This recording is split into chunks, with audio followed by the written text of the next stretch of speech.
This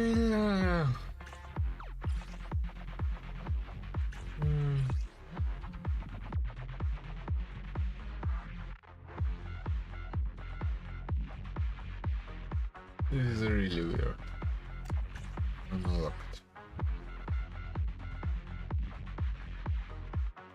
Maybe not.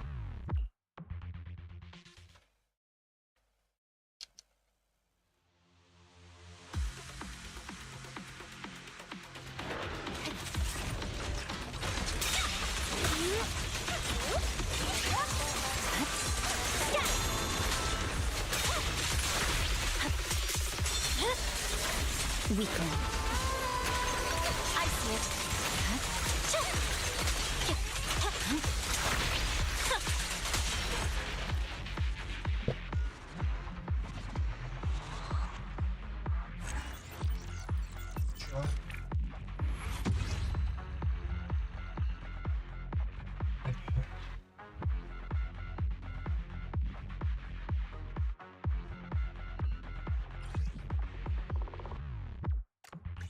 French. Patrols into crit damage.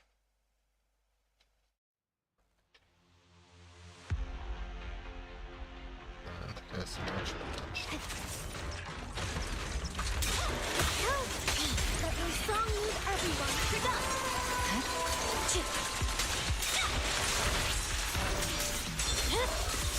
My mind. No time to lose.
It's not that.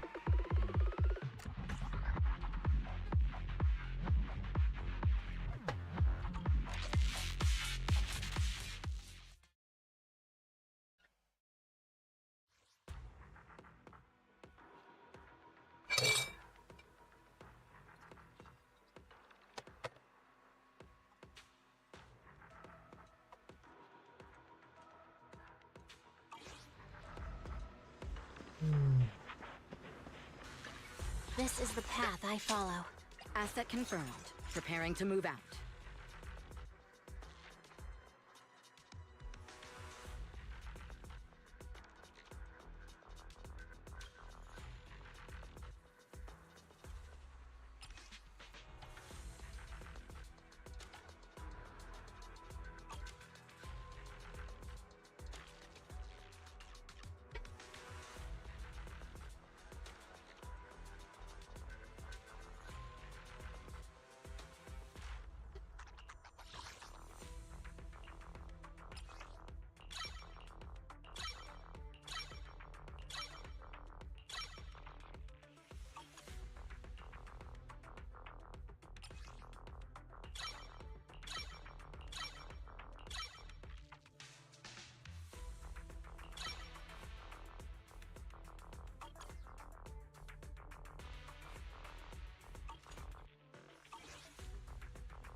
Yeah, well,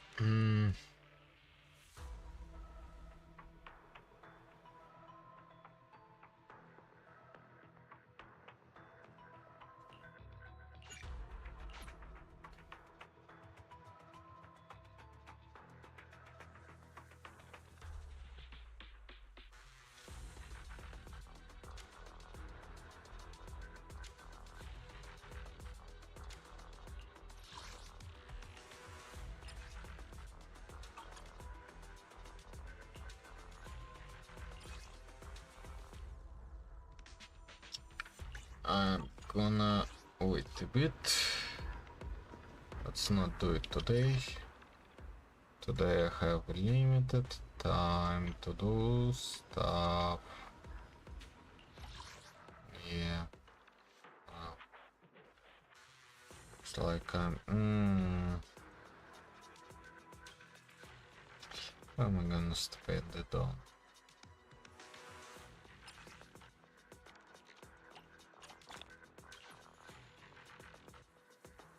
I don't want to choose right now.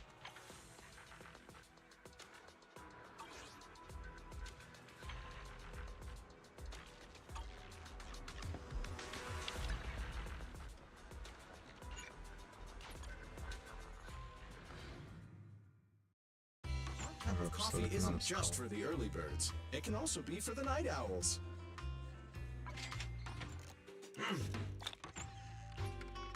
Whenever you feel lost, you can always come back here for a cup of coffee. By the way, I yesterday got 10 polychromes here. So there's that. From something similar that I got here right now.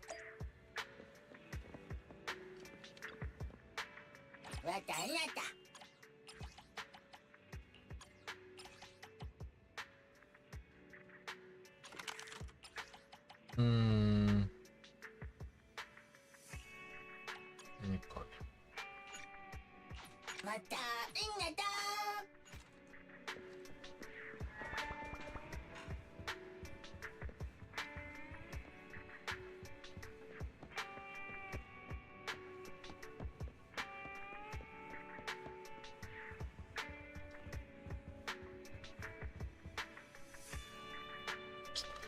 All right.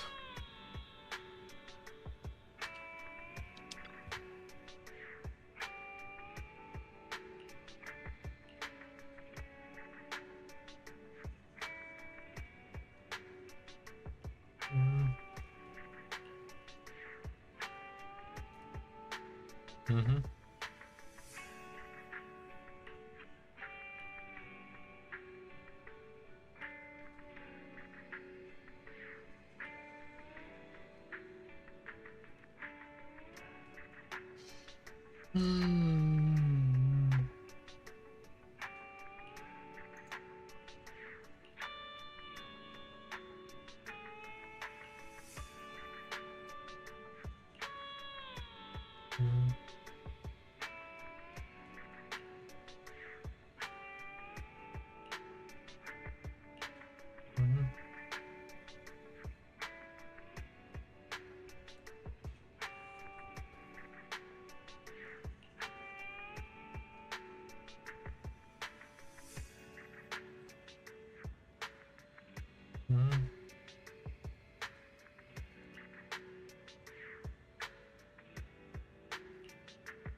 Okay. Great. Amazing. Perfect.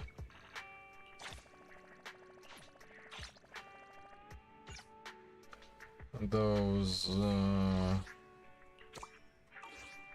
not necessary.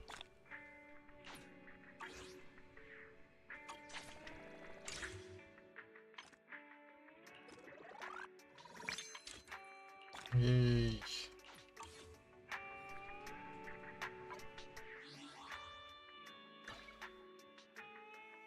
Me redemption code.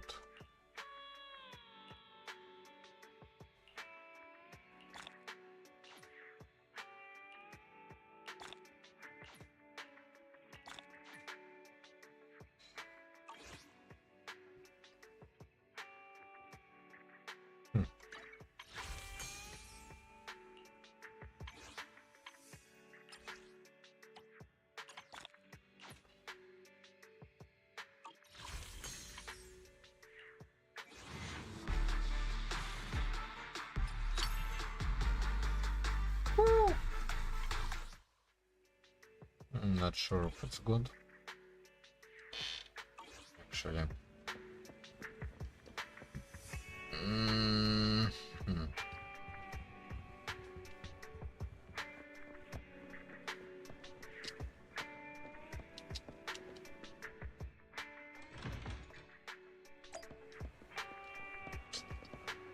Okay, I need to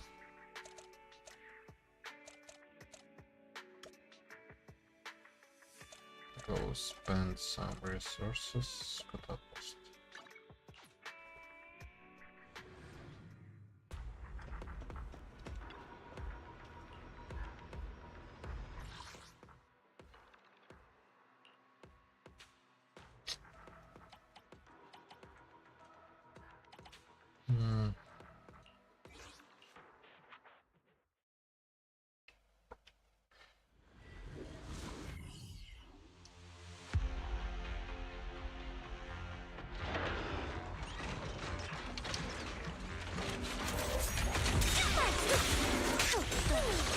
I see it.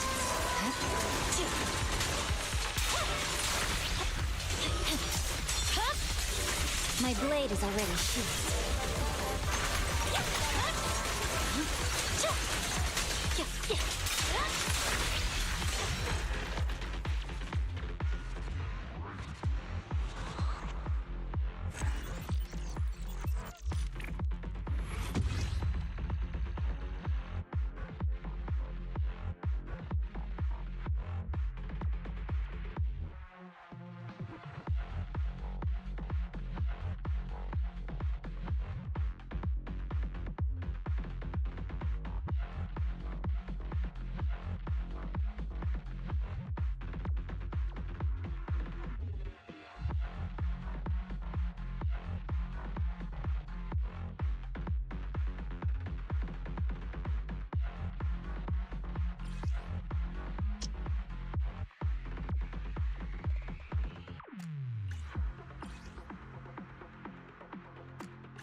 20 место. Хутао. Сравнивается Хома и Гроза Драконов.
Warning, respondent just dropped into the water.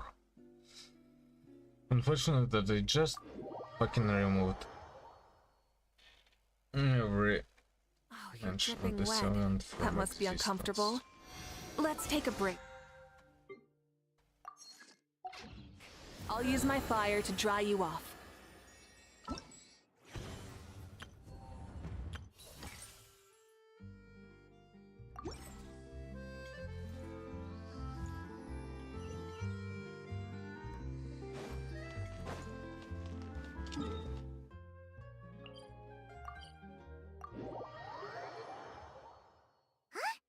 Is that Navia over there?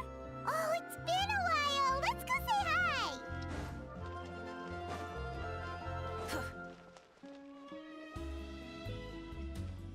Hey, Navia, what you up to? Shh! Get lost, Monica! I don't want to see you back here until you're ready to wake up and start doing things properly! Right now, you're a disgrace to my kitchen and to the Hotel de Boer name! It was an accident. I'm sorry, did you hear me asking for excuses? No, I'll do better, I promise. Why is she so aggressive? She won't even listen to what the poor girl has to say. Oh, hey, cut her some slack. You gotta at least hear her out. Wait! Huh? Who do you think you are telling me? Wait a sec. Navia? Huh. So, you're bringing backup now. Suit yourself! You're still wasting your time!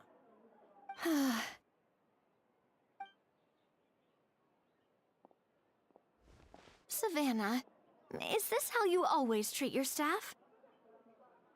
My staff is right. I'm the one in charge here now. And last time I checked, the Hotel de Boer doesn't take orders from the Spina di Rosula. Of course. How you run your kitchen is none of our business.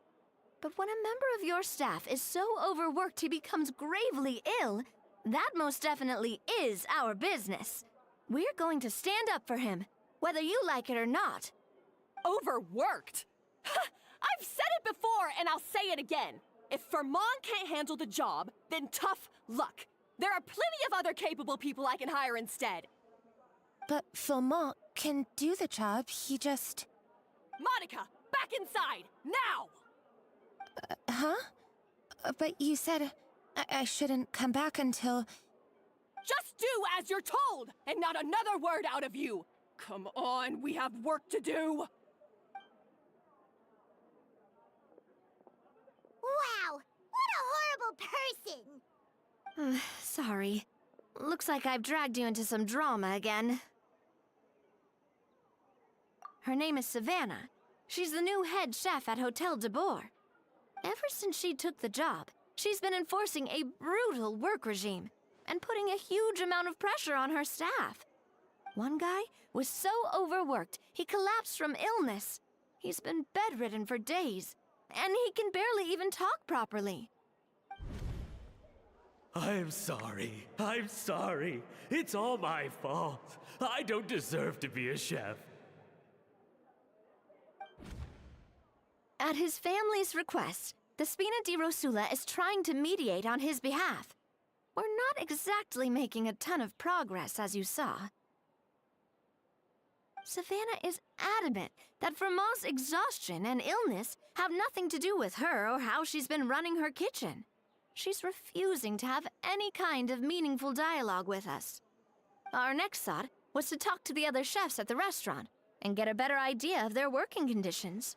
But with Savannah watching them like a hawk, no one has been willing to open up. And that's why I'm here, doing it the old-fashioned way. Camping out, watching, and waiting for an opportunity. Oh, shoot! It all makes sense now. Sorry. Paimon should have thunk before she spoke. Did Paimon ruin everything? Oh, no, not at all, Paimon. Honestly, the way she was laying into Monica, someone had to step in. I'm sure I would have piped up if you hadn't. And besides, I don't really think I'm built for espionage.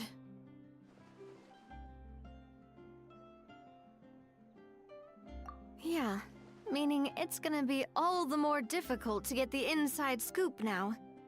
Oh, I might as well head back to the Fleuve Cendre then. We'll need to come up with a whole new game plan. Paimon will join you, 'cause this is kinda all Paimon's fault. Oh, guys, it's fine. You don't need to worry about it. That said, if you were planning to visit the Fleuve Cendre anyway, let me take you out for a meal. I'll make sure it's a proper feast. A really famous chef just joined the Spina di Rosula's tavern. Her name is... Sorry to interrupt. I just wanted to apologize for the scene you witnessed just now. We shouldn't subject our customers to that. This is a small token from us. It's some candy from Monica. She asked me to make sure it was delivered into your hands. Monica's the one apologizing? Huh. Clearly Savannah is the one who owes an apology. Our head chef has been a little highly strung lately. Sorry for everything. All right.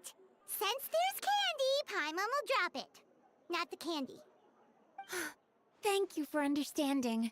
We'll make sure to pass your feedback on to Miss Savannah. A little highly strung, huh?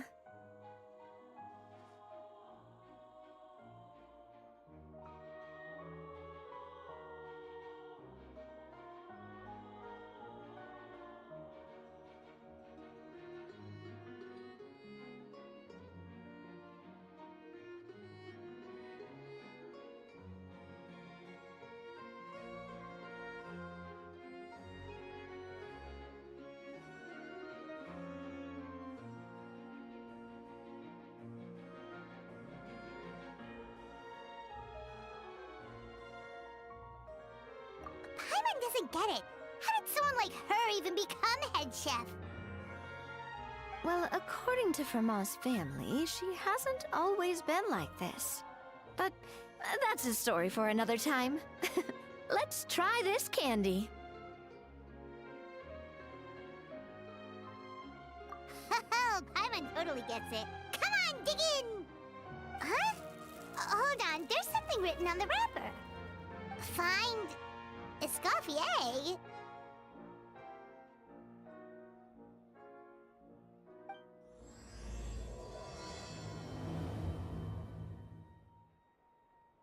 Escoffier? Could this mean... Huh?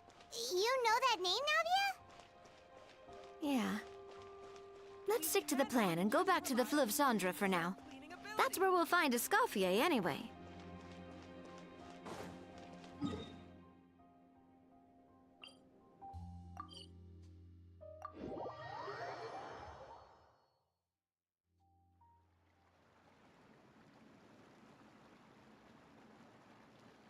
So, who is this Escoffier, anyway? Well, for starters, she used to be the head chef at the Hotel de Bourg, before Savannah.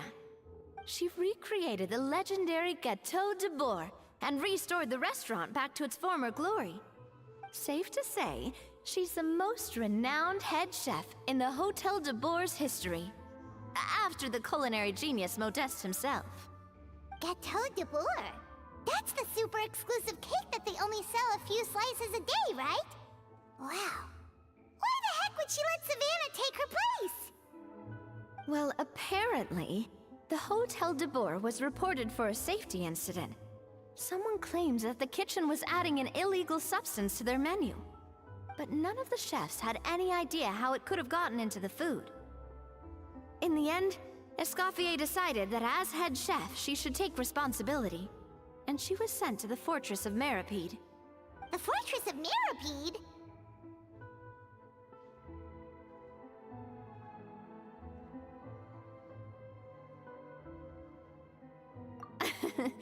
Well, you're right.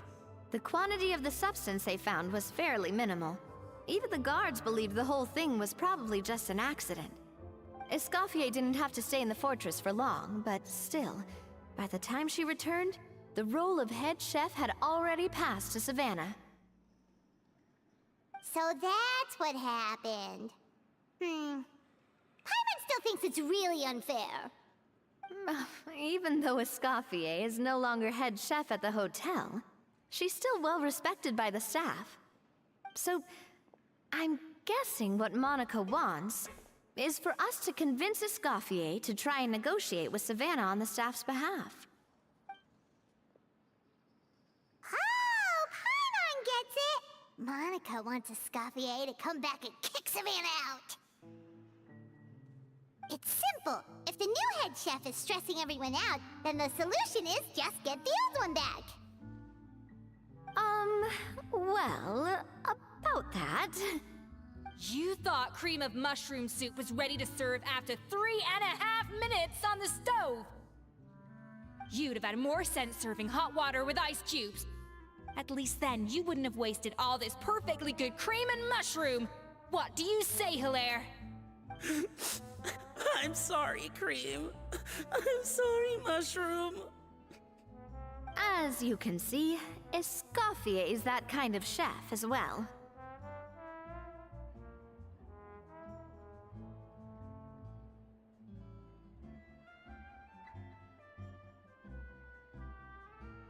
You have to leave it on the heat for long enough to allow those flavors the chance to come out. Don't be fooled by the aroma when the water first starts to boil. Got it? Yes, Chef. Then go back and do it again. The customers are still waiting. Remember where you went wrong and don't repeat the same mistake twice. Yes, Chef!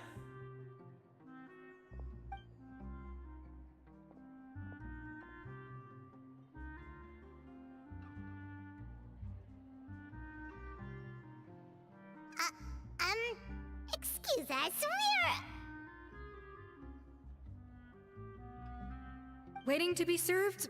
Sorry, we're pretty busy. I'm afraid you have to join the line. Oh, no, we're not here to eat. So you're not paying customers? Then I'm afraid the wait will be even longer. It's hard to talk to Escoffier when she's in the zone. Let's take a seat. We can catch up while we wait.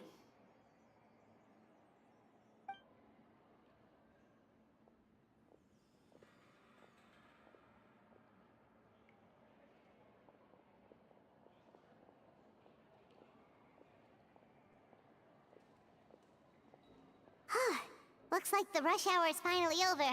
Is it always this busy here? These days, yes. I'd say business has tripled since Escoffier joined as temporary head chef.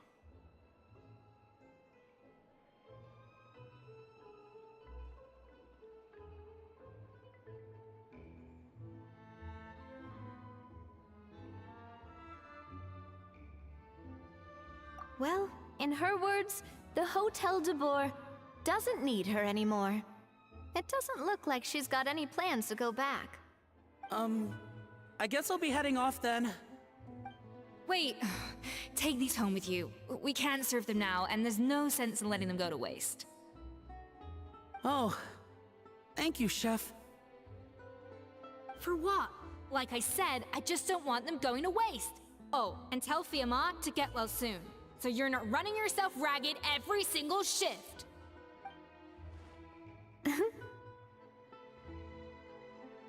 Fiamma. That's the second time we've heard that name. Who is that again? He's the chef that fell ill from stress. Hilaire is his son.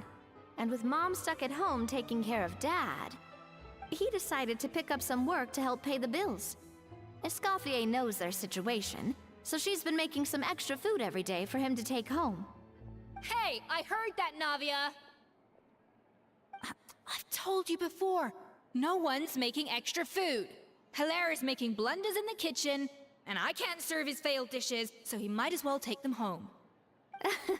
Yeah, failed dishes that just so happen to be nutritionally complete every single time.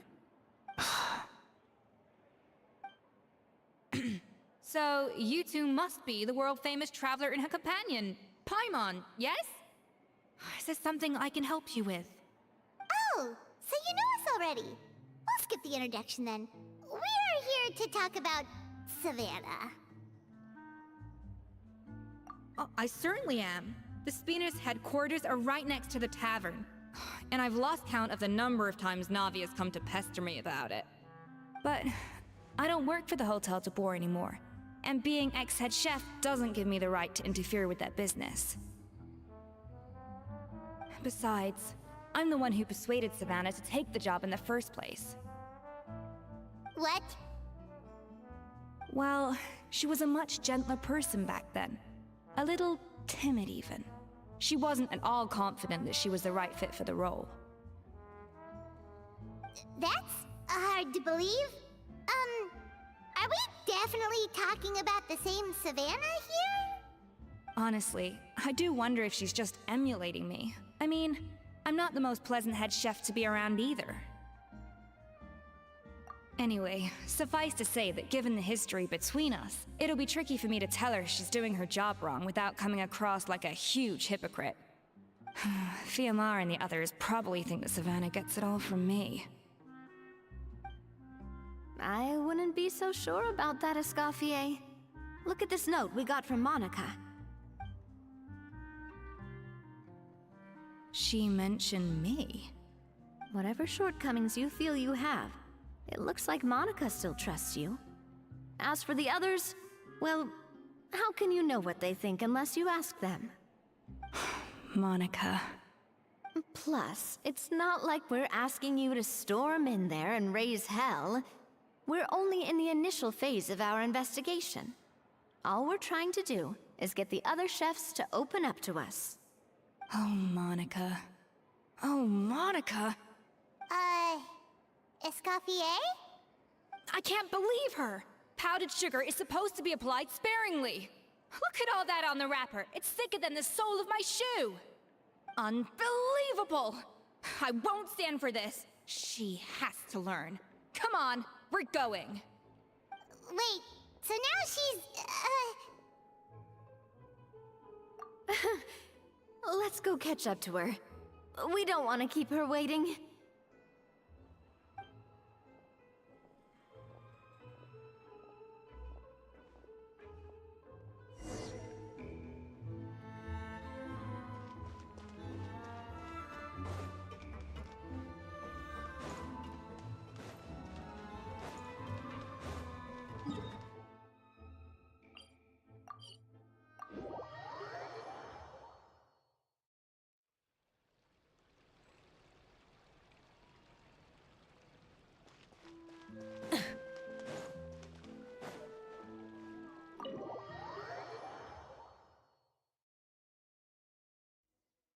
Wait, she looks like... Is that Escoffier? Escoffier's back? Yes, I've missed her cooking. I was just saying, Hotel de Boer is nothing without her. You can't match Escoffier's talent. I'm sorry. I'm so sorry.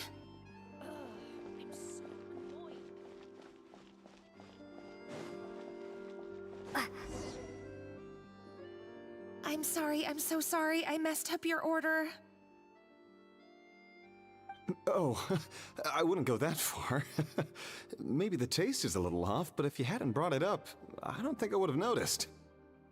But, please, you have to forgive me or Chef is gonna... Okay, I know. I'll kneel before you.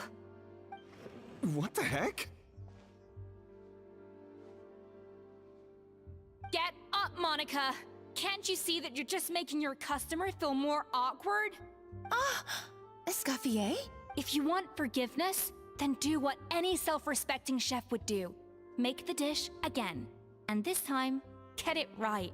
You cannot go begging your customers to feel sorry for you. Savannah said that I'm not allowed back in the kitchen until I've corrected my mistake. But if I can't go back into the kitchen, I can't do the dish over. That's some backwards logic. How can you fix your mistake without being allowed to cook? If this is what Fermat had to put up with, then no wonder he had a breakdown. We apologize for interrupting your meal, sir. It's fine. With my layman's palate, it's not like I can tell the difference anyway. I was actually quite enjoying my meal until she appeared out of nowhere and started apologizing. Gave me a bit of a fright, to be honest. Oh, well, it's because Chef Savannah tasted a bit of the leftover soup from my pot and then threw me out of the kitchen. Gosh, that's pretty strict. Has she always been that way? I don't recall things being like this when Escoffier was head chef here. I gotta say, you're all looking a little worse for wear these days. I mean, Escoffier was strict too, but I think the difference is that her criticism was more constructive, so you knew what you did wrong and how to improve, and we all knew that it came from a good place. Chef Escoffier was hard on us because she truly wanted us to reach her level. But these days, whenever we make a mistake, we just get told to wake up, get your head in the game, or just do it again. And it's only gotten worse since word got out that Chef Escoffier had started working again in the Fleuve Cendre. Monica, you don't need to call me chef. I'm not the boss here anymore. Yeah, but through no fault of your own, what happened back then, that wasn't on you, and all of us know that. That banquet was a huge event, and so many staff were involved every step of the way. With so many moving parts, there's no way of knowing how that Lumiline ended up in the food we served. Lumiline? What's that? A new drug from the Fontaine Research Institute, produced from an extract of the Lumitoile. Apparently it sharpens the senses, so they used it to treat people with impaired responses to stimuli. Oh, yeah, I've heard about that. They found out you can use it as a flavor enhancer since it stimulates the taste buds. Makes things pretty addictive. They also found that overuse can have mood-altering effects, and even lead to nerve damage. So it quickly ended up on the guards' list of controlled substances. Unfortunately, however, some food products containing the additive had already made it to the market by the time the guards banned it from the restaurant industry. Everyone knows that in all likelihood, someone probably just purchased a batch of contaminated ingredients by mistake. But you took all the blame. We all know why. You just didn't want to see this turn into a place where tensions are constantly running high, because everyone's suspicious of each other all the time. And now look at you, a fry chef in the Fleuve Cendre. What are you trying to say? Sure, the Spina's Tavern is no Hotel de Boer, but come on, it's not that bad, is it? Oh, the Fleuve Cendre, you say? Great. That's where I'm dining from now on. Monica, I'm very happy with my current job. And there's no changing the past. We just have to let bygones be bygones. Besides, at the end of the day, I was the head chef, regardless of whose mistake it was. Ultimately, the responsibility lay with me. If only Savannah was half the boss you were. I'm sorry? Do you have a problem with my conduct as head chef? No. No, chef. So, you do remember who's boss? Escoffier? I thought you'd left this place for good. What are you doing back here? What happened to you, Savannah? Why are you acting like this? When I turned this place over to you, You made me the head chef and gave up your right to tell me how to do my job. You're not the boss here anymore, so stop acting like you own the place. Whoa. Sounds like someone has a chip on her shoulder. Oh, Savannah! My God, have you grown a temper since I last saw you? Have you put even half the amount of energy into improving your cooking skills, or are you still using the Pluie Lotus as an off-brand marcotte, thinking no one can tell the difference? That's none of your business! What happened to not storming in and raising hell? Ho ho! I was not expecting to see something this spicy as soon as Escoffier returned. Huh? Van-Agem? Aye, miladies. Might I make a humble suggestion? Given that we have ourselves a tête-à-tête between chefs at the Hôtel de Bord, I dare say it would be de rigueur to settle this the traditional way. The traditional way? That can only mean one thing. That's right. I'm talking, of course, about the tradition established by Modeste himself. The cooking contest! According to legend, the founders of Hôtel de Bord, Modeste and Savelli, used this method to resolve all of their disputes. Everything from petty arguments over next week's menu to disagreements over the strategic direction of the restaurant. The cooking contest would decide who had the final say. Huh. Sounds like they had a lot of free time on their hands. Ah, well, it might sound that way to us. But in fact, the cooking contest played an enormous role in motivating chefs to hone their skills, reaching new heights of excellence in the culinary arts. And indeed, the reintroduction of this institution in recent years has surely been instrumental in transforming the Hôtel de Bord into the top-ranking restaurant in Fontaine. Reintroduction? Someone brought it back? Who? What say you, Escoffier? Surely you of all people won't back down from this challenge. It was you who put the rule in place, after all. Sure, I reinstated it, but I'm not a chef at Hôtel de Bord anymore. Isn't this bending the rules a little? I see no issue as long as both sides agree to the terms. We could simply treat it as an exhibition of sorts. Savannah, any objections? Exhibition. Huh. No. If we're going to battle it out, let's put it all on the line. If I lose, it's up to you what happens to me. I don't want anything to happen to you. But if you lose, you hand over the Codex de Bord to me. What? The Codex de Bord? Only the legendary handbook written by the original head chef Modeste. It contains all his secret recipes, including Gâteau de Bord. It's the greatest treasure in Fontaine's culinary world. And only the present and former head chefs of the Hôtel de Bord have the right to read it. Present and former? Wait, but that already includes Savannah, though. What do you want that old thing for? You have your own copy, don't you?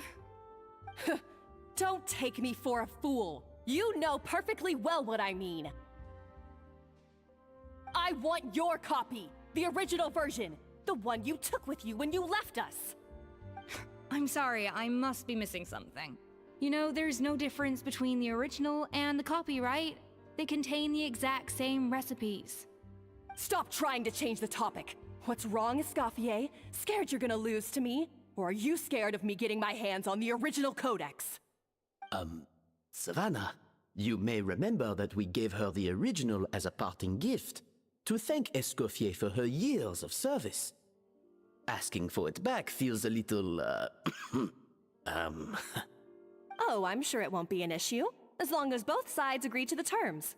Those were your words, weren't they? And as for the contest itself, let's make it a bake-off.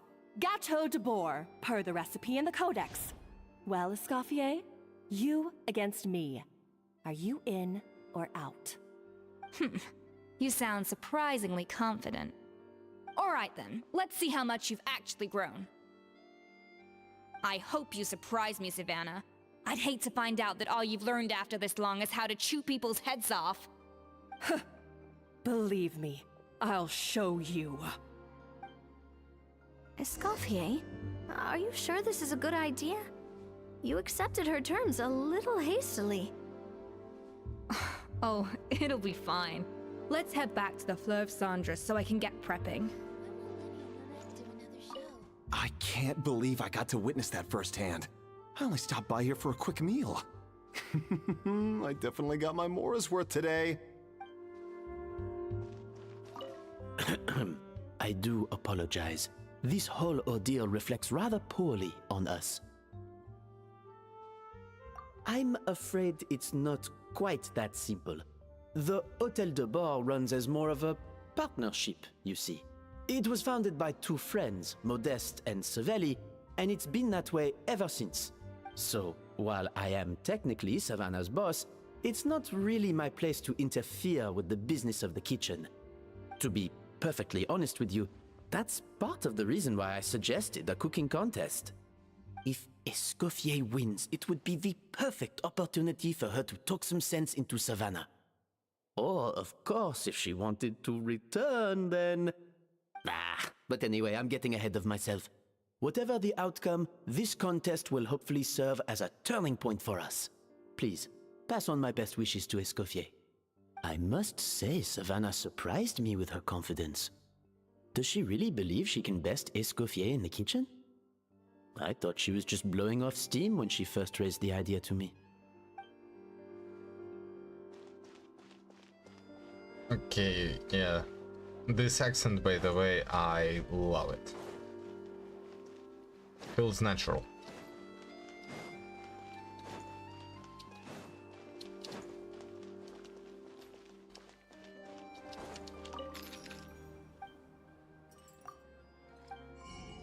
Yay!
So, this whole bake-off thing kind of came out of nowhere.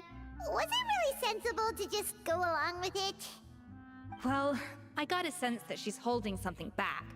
But we chefs always express ourselves in our cooking. So if she won't talk, this might be the best way to find out what's really going on with her. Huh? Holding back? Sure didn't sound that way to Paimon. Escoffier only picked up on it because she's the same way. Always closed off, never letting you know what she really thinks. That's patently false, at least where your macarons are concerned. I've been nothing but truthful with you about the disgraceful amount of sugar you use. Okay, that's one case where you can keep your thoughts to yourself. That? Well, it's not so much a recipe book as a diary of Modeste's adventures. Back in the day, he and his good friend Savelli explored far and wide, partly adventuring, partly looking for new ingredients and developing new recipes. Their creations had an enormous influence on the course of Fontaine cuisine, turning it into a much more vibrant and diverse scene. For instance, legend has it that the original Gâteau de Bourg was made using a special secret ingredient that Modeste discovered on one of his adventures. So rare was the ingredient that they could never make more than 16 slices of the cake per day. But everyone who tried it claimed that it was one of the most blissful and invigorating things they had ever tasted. Modeste and Savelli went on to found the original Hôtel de Bourg, which catapulted them to stardom in Fontaine's culinary world. Especially Modeste. He was hailed as a once-in-a-generation genius, and over time, the recipes from his adventure log became known as the Codex de Bourg. Paimon's heard this kind of story before. Armed with the Codex, the Hôtel de Bourg took its rightful place as the finest restaurant in the land, serving those recipes for centuries to come. Something like that? What? No, of course not. Cooking is a constantly evolving art form. How could any restaurant survive if they only served food that was popular last century? Anyway, never mind centuries. Savelli and Modeste parted ways not even 10 years after their rise to fame. Then, Modeste passed away while he was still in his prime. And that was it. The end of the Hôtel de Bourg's heyday. It fell into decline, and for most of its history, it was just a nondescript place with a couple of cheap tables. It's only in recent decades that it started recovering. Even then, it still took numerous relocations and changes of management before we finally ended up with Vanigem and the restaurant we have today. Oh! So the Codex really isn't all that, then. Paimon figured it was like one of those mystical books they have in Liyue's martial arts novels, where the main character learns all their secret powers from. Yes, well, that's fiction, and this is reality. You can't meet the tastes of modern diners by following some ancient recipes from a dusty old book. Case in point. Even the Gâteau de Bourg they sell now is actually Escoffier's reimagination. Wait, really? Why though? Didn't that recipe make it into the Codex? It did, but like I said, it's the dusty old book now, and the records aren't as legible as they once were. Not to mention that there's no way of finding the secret ingredient Modeste wrote about. So, reimagination is right. I consulted some historical records and took what I could from the Codex. But ultimately, the Gâteau de Bourg of today is my own recipe. As for why we gave it the same name and kept the tradition of only selling 16 slices a day, well, you've got Vanigem's business sense to thank for that. Oh! Huh. Well, that kind of takes all the mystique out of it. Hey now, it might not be the original Gâteau de Bourg, but it's still the most delicious cake in Fontaine today. And who knows, maybe Escoffier's version is more suited to your palate. Just think, if the original truly was the perfect cake you're imagining it to be, there's no way the recipe would have been lost to history, right? Not to mention that the Hôtel de Bourg never would have fallen into a slump.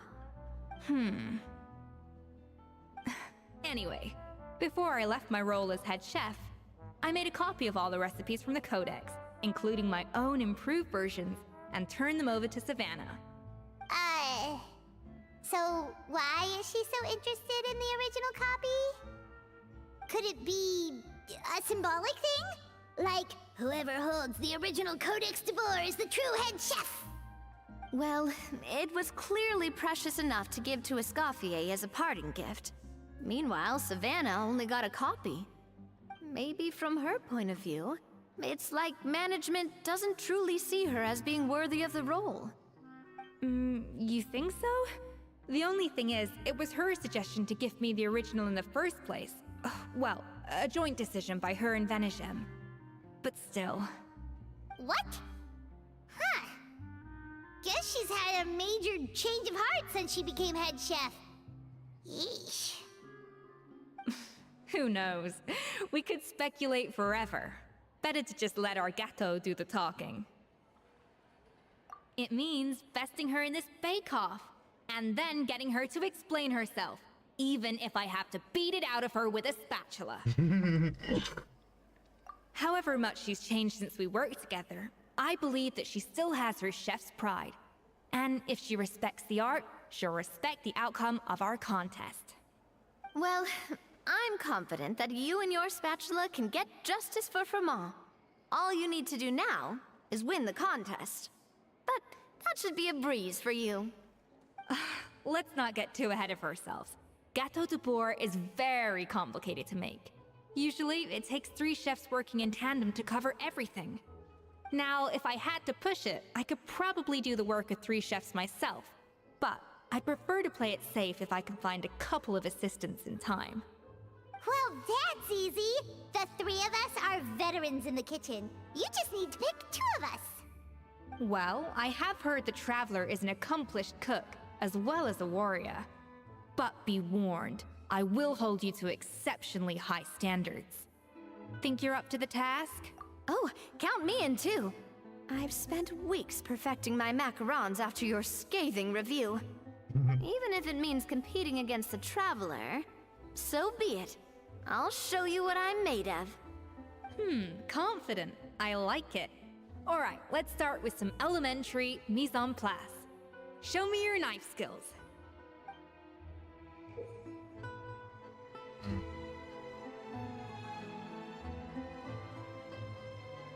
I've always called it chopping stuff up, not mise en place. But it's basically the same thing, right? Oh, Navia.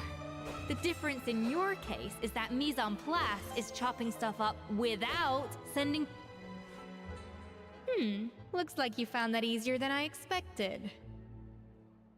Yeah, thankfully it was pretty straightforward in the end. You made it sound like we'd be carving statues out of fruits or something. Well, brace yourself, because the next step is anything but straightforward. I'll be using this cold press to extract flavor compounds from the ingredients. A kind of special food processor I got the Fontaine Research Institute to make for me. It uses cold temperature extraction to isolate the essence of cooking ingredients, which can then be used to flavor dishes more precisely. But this isn't exactly standard kitchen equipment, so that probably didn't make a whole lot of sense. Let me give you a demonstration instead.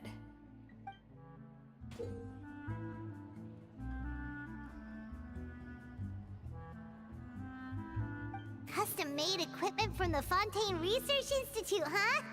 That's some pretty high-tech food prep. Carmen's never used anything this weird before. Cool. Not weird. I guess I'm finally on the right path. A dash of frosting!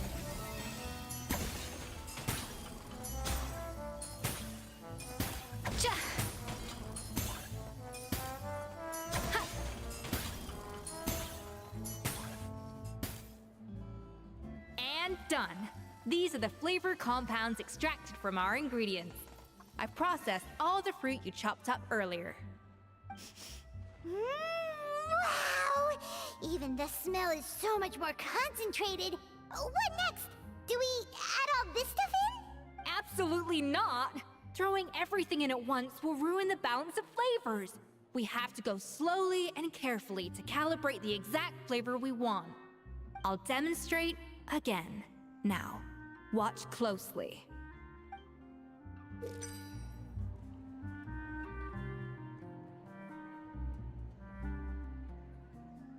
Slowly and carefully. Not a drop too much, and not a drop too little. I guess I'm finally on the right path.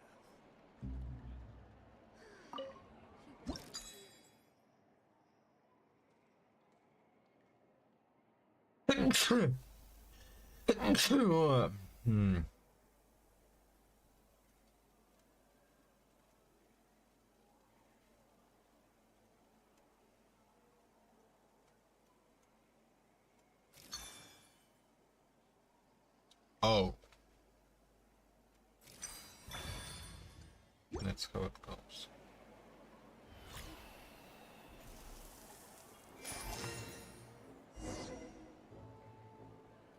voila! Now it's your turn.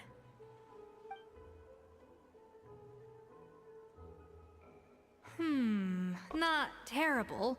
Considering this was everyone's first time blending flavor extracts, it could have been worse. But the Traveler's work was surprisingly good. Are you sure you've never done this before? You got almost perfect results on your first try. Oh, well, they do say adventurers are multi-talented folks. Now I've seen it firsthand. Alright, now for the part I've been looking forward to. I want each of you to cook something from the Hotel du Bois' current menu. I'll judge your submissions and give you a final score. That's right. The true test of your cooking skills is the finished product. It'll be good practice for the contest itself. Now get to it. Chop chop!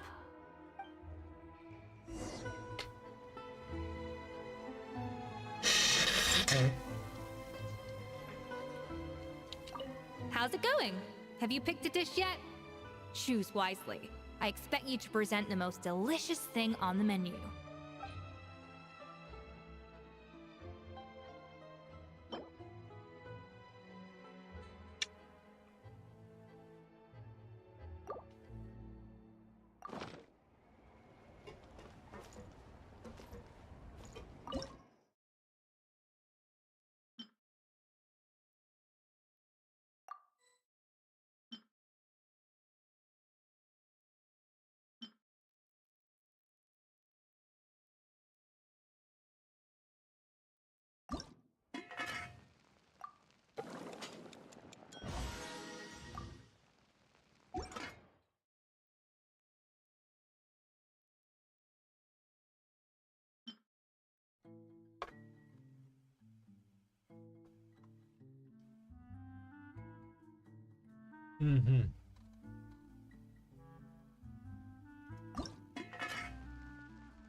Well, that's...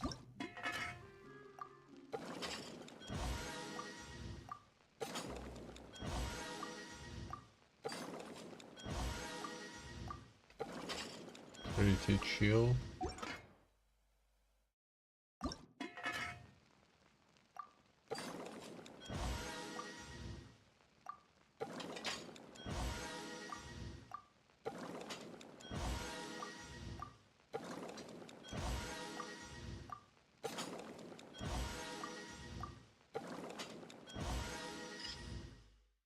Finally.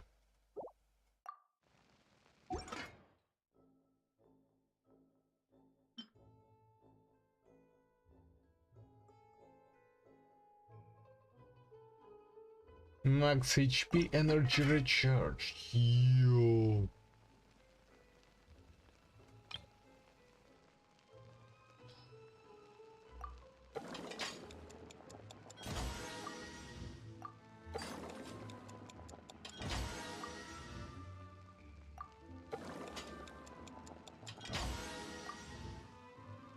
But needing to use 6 crabs is ridiculous.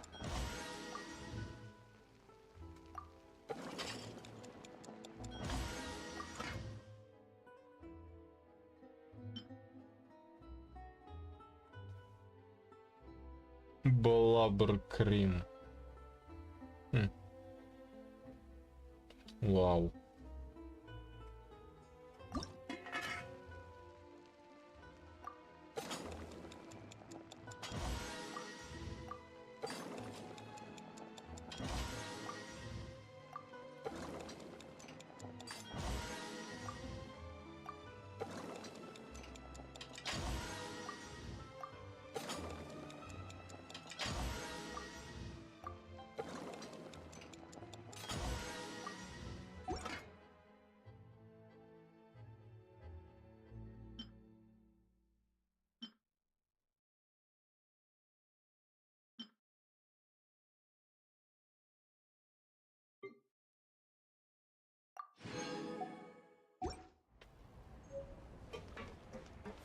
How's it going?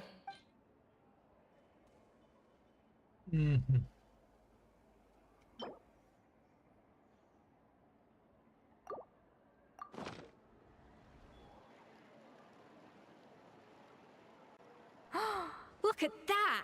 With the grace of a snow-winged goose, as I like to say. Now, let the grading commence.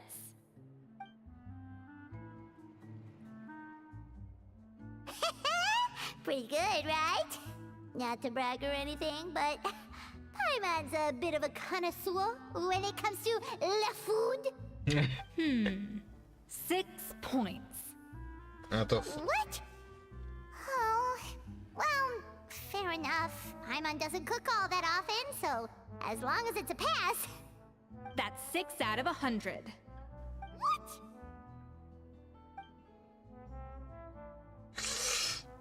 You say you're a connoisseur, but it's quite clear from this dish that you have far more experience consuming food than creating it.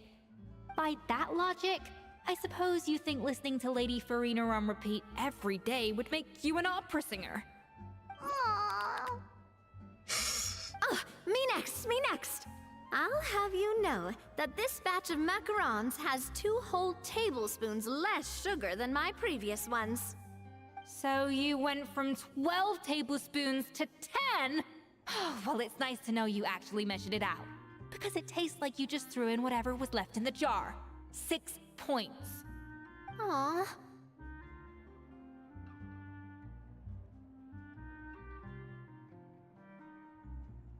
Now to the final dish. So, what do you think? This is our last hope. 8 points. Darn! That's barely higher than what we got.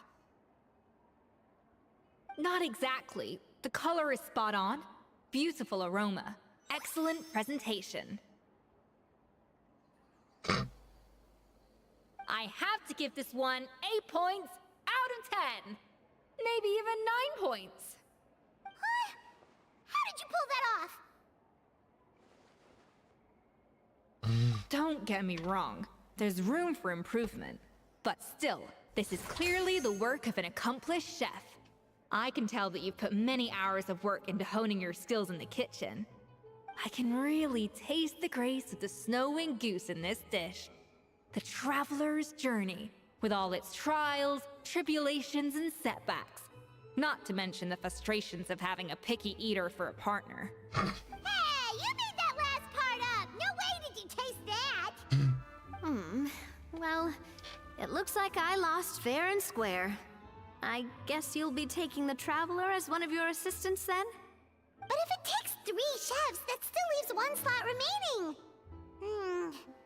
Maybe Paimon and Navia should keep practicing and see how it goes? Chef Escoffier! Oh, it's Hilaire! What brings you here? I heard the news about the cooking contest. You're doing Gâteau de Bourg, right? I was just wondering if you needed any help? And you think you're up to the task, do you? Oh, no, I know I'm not there yet. It's actually my dad who wanted to help.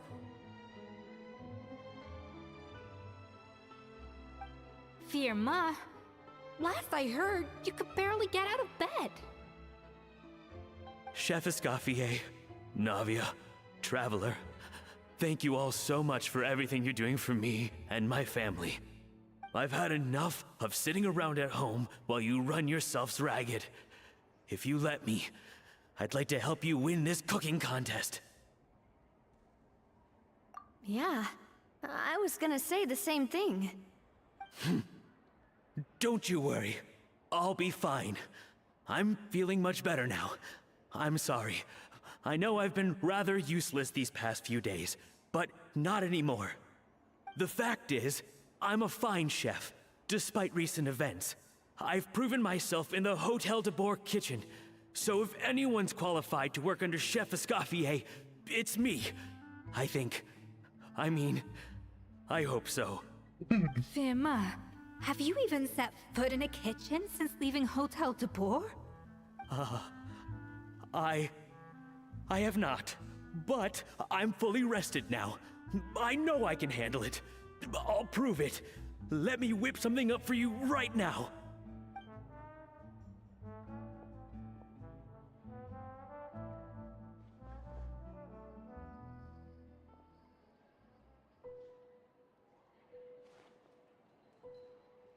Huh? That's strange. Why are my hands shaking? What do you call this, Firma? I can't seem to grip my knife. Do it again! Again!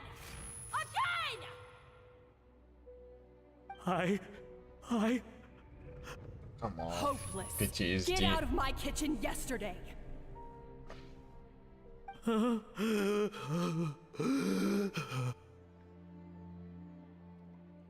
Dad, what's wrong?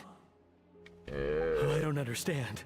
I was feeling so much better, and then will I never be able to work in a kitchen again? Dad, talk to me. What happened? I think the real issue here is not physical exhaustion, but psychological trauma. Monica, when did you get here? Probably because you were all concentrating so hard on your cooking. I didn't want to interrupt your flow.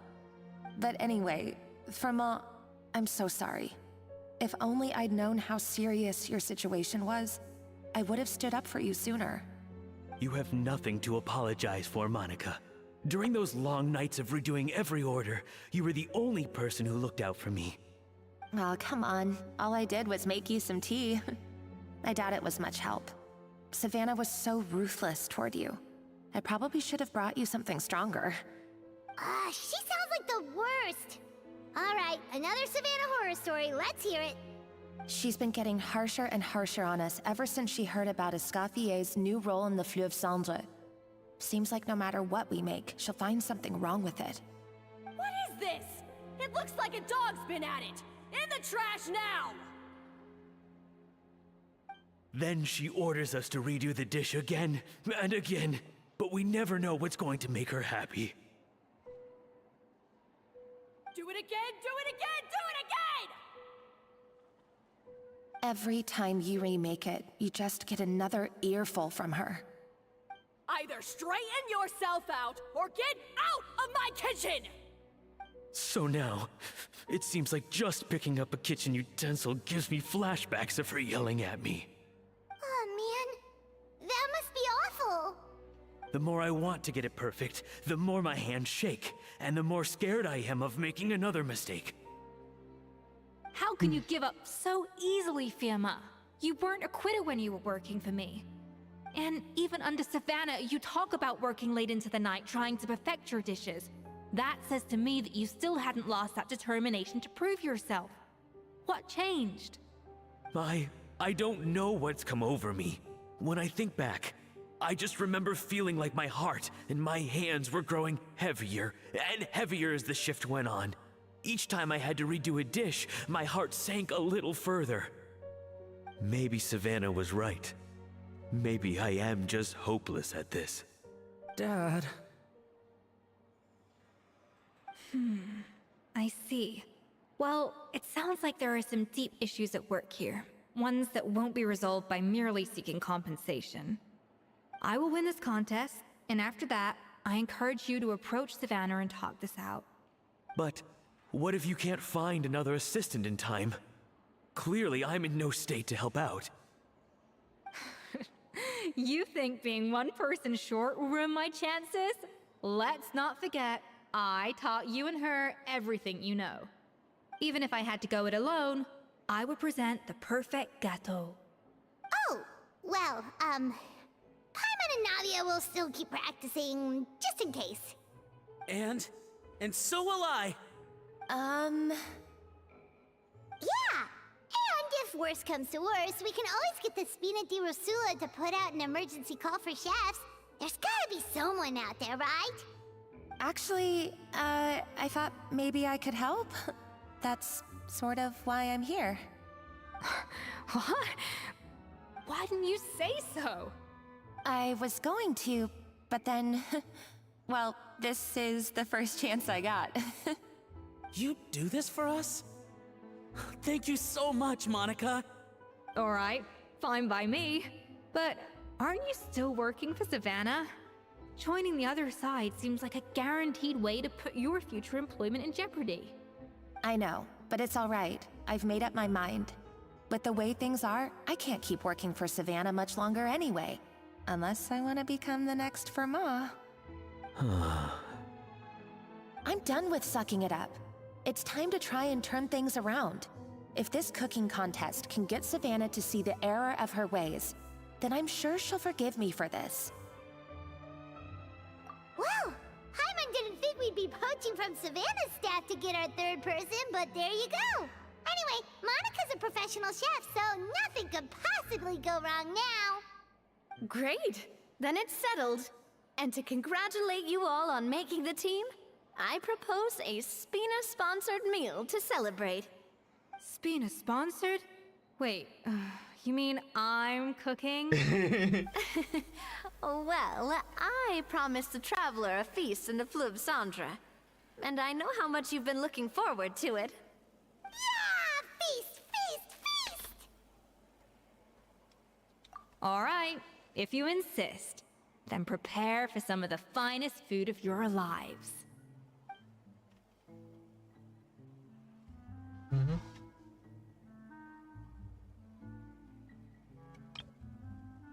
Yay. Ooh. Yeah. That's not a bad idea, actually. Wait, hold on. You need to finesse that further.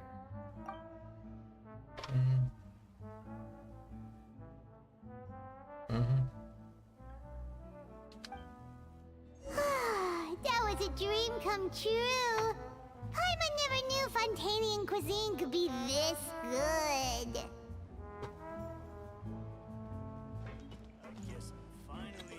Everything has to be delicious now. I wish I could eat that all over again. It's not often that Escoffier goes all out like this. And it's all because of you, Traveler. So, this is what Chef Escoffier is truly capable of.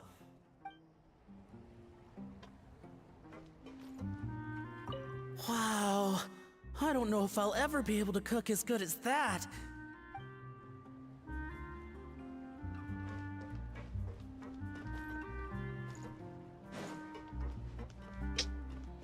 Yeah, well,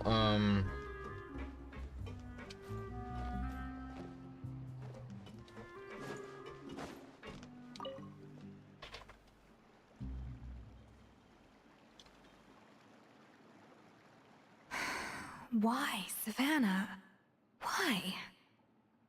Oh, nothing. I was just flicking through the original Codex de Boer. I wanted to see if there was anything I'm missing. Something I hadn't noticed before. That might explain why Savannah's so desperate to get her hands on it. But I can't find anything. It's just some hastily scribbled recipes in between diary entries from Modeste's adventuring phase. And most of it's not even legible anymore. The copy I gave her not only has all the recipes in full, but even includes my own private tips and notes from years of experience. Surely that's infinitely more useful than this old thing.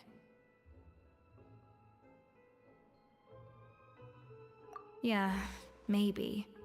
Still, it's just hard for me to imagine that the Savannah I knew would go to all this effort just to make a point.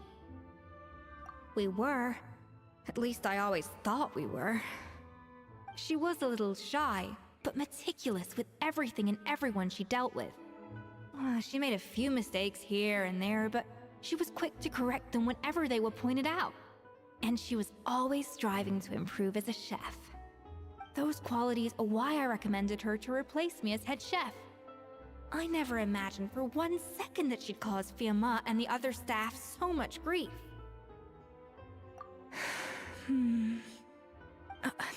Well, I mean to an extent, of course. I pushed hard for her to get the role. And the idea that she turned out like this because of me is difficult to come to terms with. I wonder if this is how Modeste felt back when he was writing the Codex.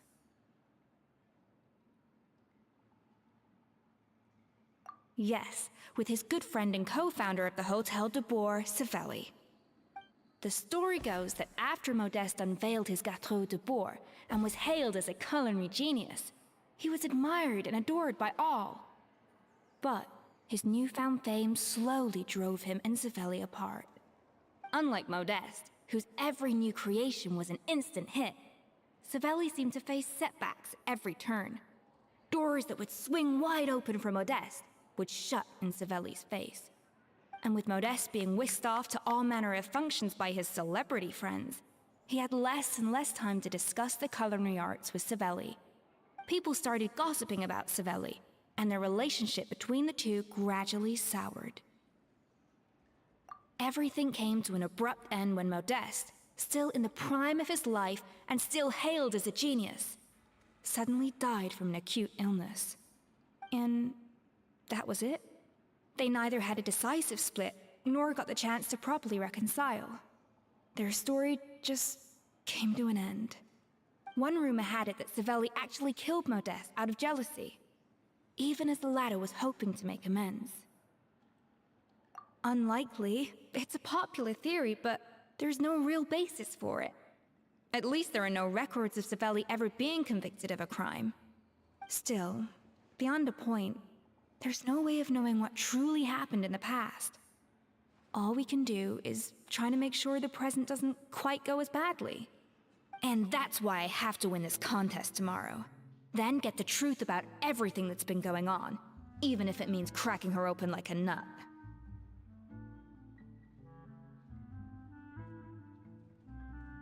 Really? Well, I like the confidence. Don't let me down tomorrow, then. You better bring your A game.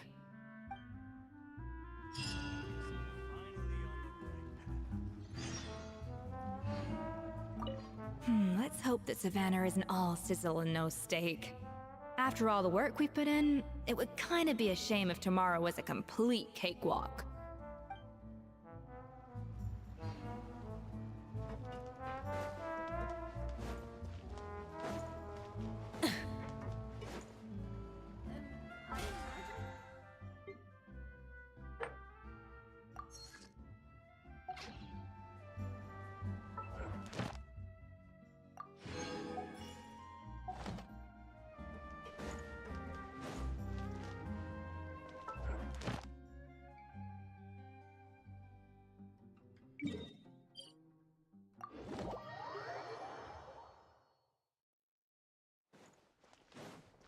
Add Astro. Oh, by the way. Add Astro. Thank you for.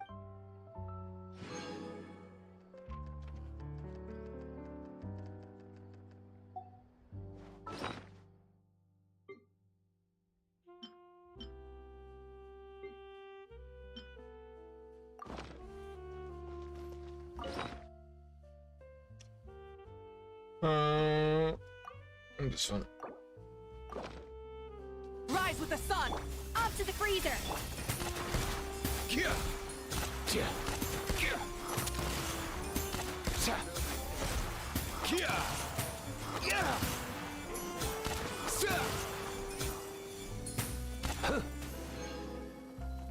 Hey.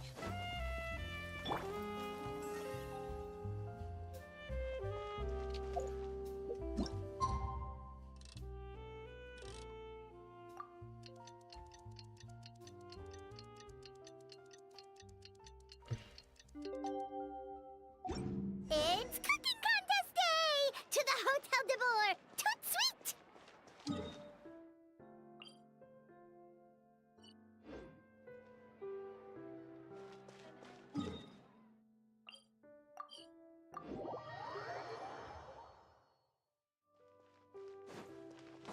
Did you hear the news? Escoffier's coming back for a cooking contest. Wait, seriously? Escoffier in a cooking contest? Now that I've got to see. I don't get it. Why would anyone in their right mind challenge her to a cooking contest?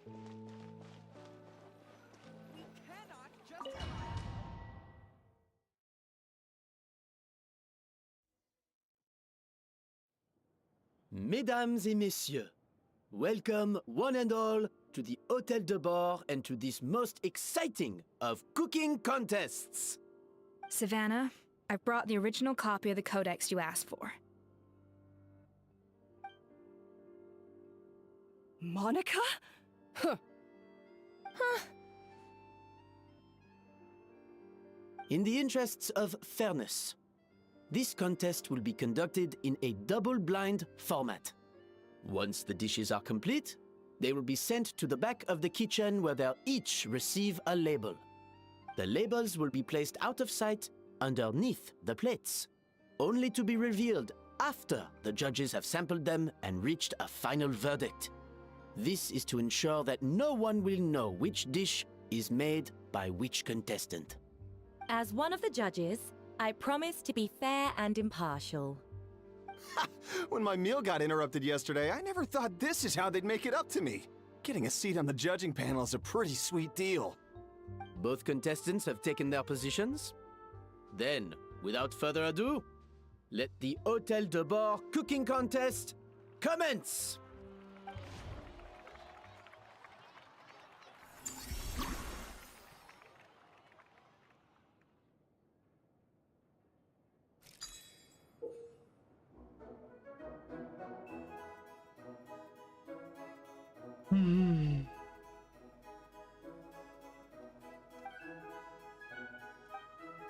Monica, Traveler, it's go time.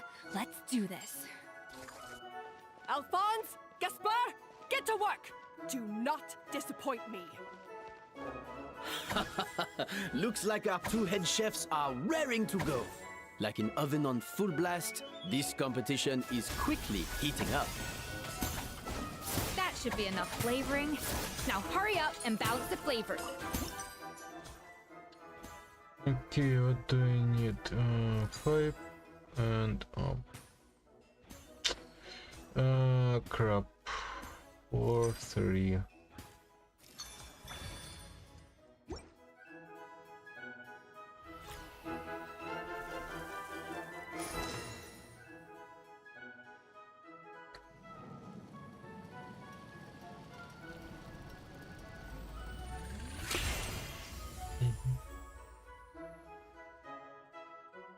Come on, Escoffier!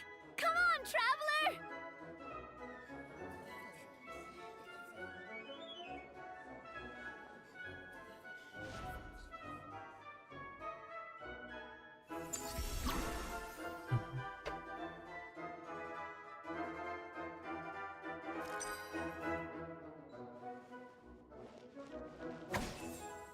Yeah!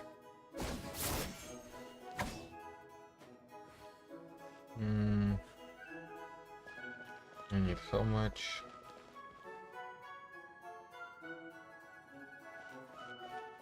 Alphonse! What are you playing at? That's not how I taught you to do it! Stop horsing around and do it again! Yes, chef! Oh, tension in the ranks on Team Savannah. Will this slow their progress? For goodness sake, Savannah, what are you...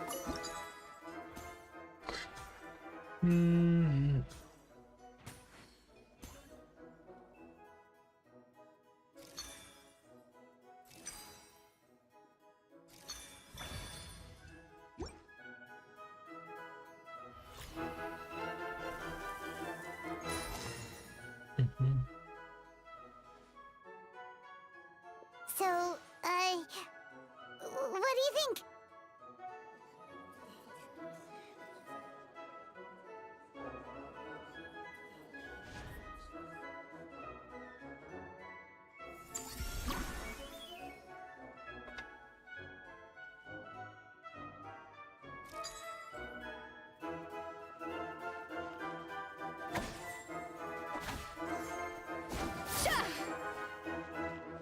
A little amuse-bouche. Yeah. Escoffier is already on the final step of the recipe. Let's check on Savannah's progress. I think this flavor profile is still a little bit off. Enough! Oh, useless. Both of you, make like an egg and beat it.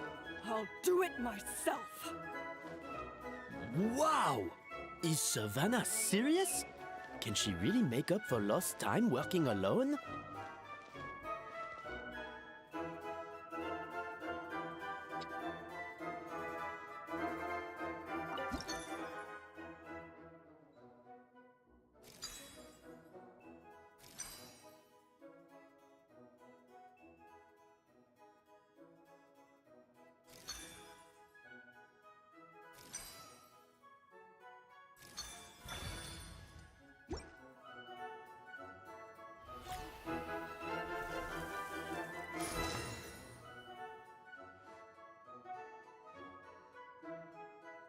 You can't match Escoffier's talent.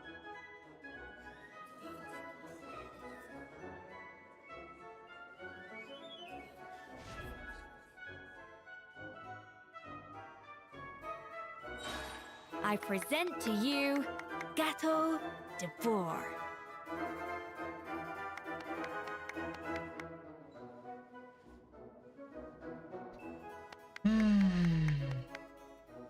The pinnacle of excellence!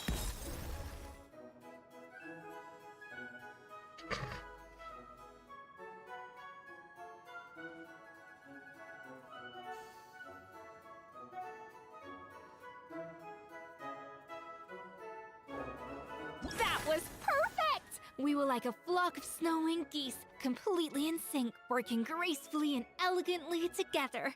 Great work, team! Okay. 358.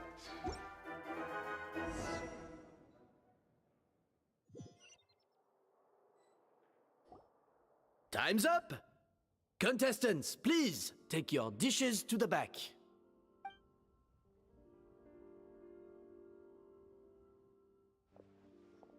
Huh. That guy was right. You really can't tell whose is whose just by looking at them. We both made the same dish after all. For all her flaws, Savannah's a talented chef who earned my recommendation for good reason. She wouldn't screw up something as elementary as the cake's appearance. Whoa! This is really rather good. Wonderfully soft and fluffy. Beautifully sweet. This is a masterclass in how to make Gateau de Bourg. I would give this one at least 9.9 out of 10! Only because there's something about the flavor of the base. It's just a little different from the recipe I'm used to. Huh? Really? I couldn't tell.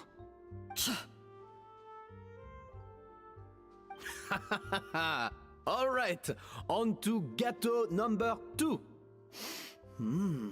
I haven't had a single bite and already this aroma is a delight to the senses. I have a feeling that this Gateau will be a Gateau for the ages. How exciting! I'm gonna dig in.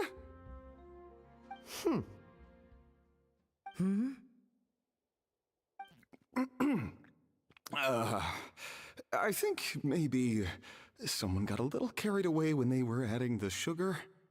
Not just the sugar, it's the flavors too. This is all over the place. Who made this? It appears the decision is unanimous. This gâteau is far below the standard we would expect. Whew! And Paimon thought this might actually be close. Turns out she can't bake to save her life.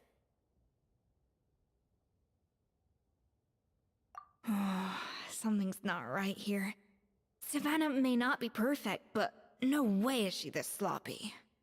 I can now declare that the creator of the first gâteau has won this cooking contest.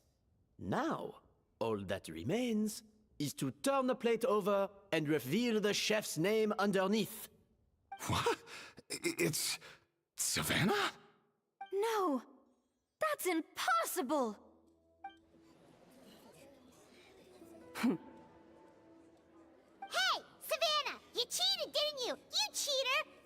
What did you do? Oh, you swapped the plates, didn't you? Well, someone's a sore loser. These cakes went from the oven to the judge's table without me ever laying a finger on them. And everyone here can attest to that. It was Van Gem's staff who labeled them in the kitchen. If you're looking to accuse someone, why don't you start with them? Isn't it more likely that Escoffier's lost her edge?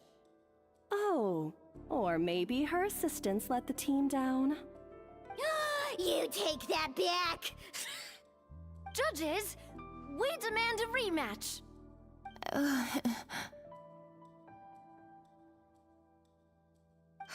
That's enough! What's done is done. As head chef, or rather as team lead, I take responsibility for the dish I served. Whatever went wrong and however it happened, I should have spotted it. Savannah, I didn't think you'd stoop this low just to beat me in a bake-off. What happened to your chef's pride? I don't know what you're talking about. If you want the Codex de Boer that much, you can have it. Escoffier, no! But you must promise me that you'll apologize to Firma and compensate him for everything you put him through. It's a little late to be negotiating terms. The contest is over and I won. That means you owe me the Codex, and I owe you nothing. Look, Savannah, you may have fooled everyone else, but can you really fool yourself? What I'm offering is to accept defeat without looking to expose what you've done.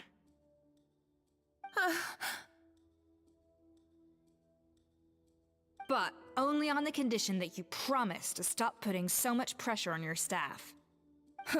Fine. I'll treat this as your final handover of duties from one head chef to the next. So, will that be all, ex-head chef?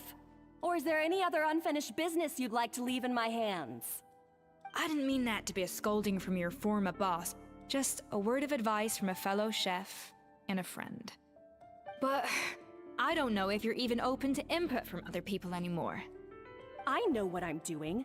I don't need your advice. All right, fine. I'm glad to hear it.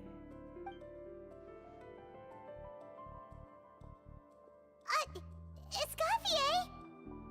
The Codex de Boer! Finally. Now, at long last, I will succeed. Escoffier? How could you let her get away with this? Yeah!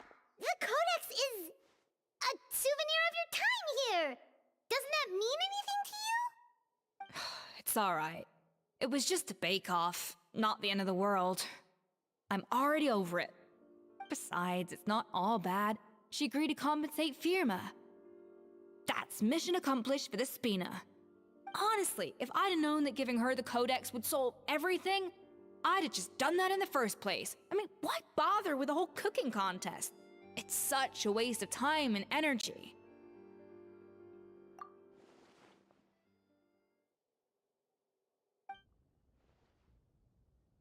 No. No! This doesn't make any sense! Huh? That's it? No secrets, no nothing? I don't believe it! This can't be happening. Chef Savannah! Savannah?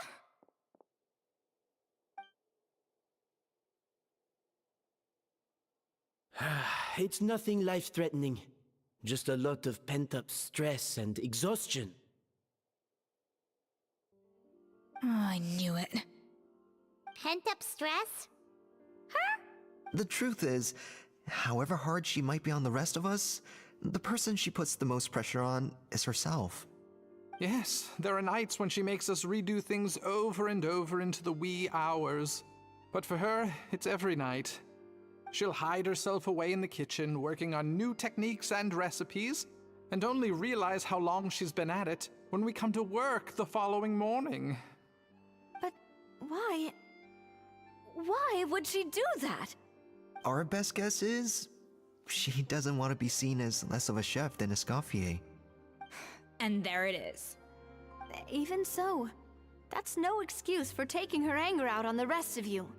Yeah, and it's definitely no excuse for cheating in the cooking contest. Huh, about that, we honestly have no idea how she did it. We were focused on our own work the whole time, like she asked. Leone and Algalia were the ones I tasked with labeling the cakes. I've already spoken to them both. They're at a loss to explain it too. Not to worry. Come on, join me downstairs. I'll interrogate the guilty Gateau myself.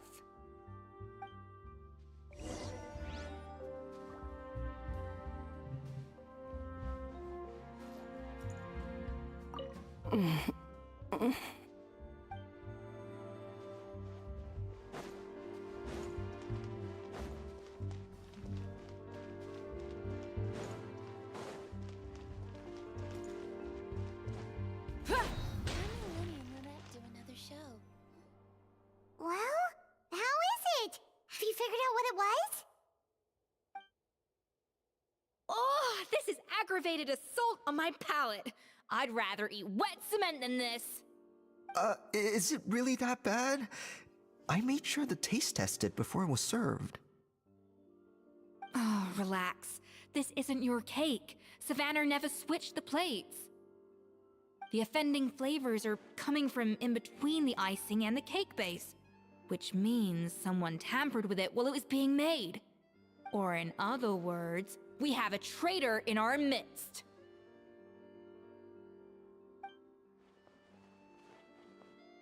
I'm sorry. I was forced into it. Ow. It was Chef Savannah. She said if I didn't cooperate, she would...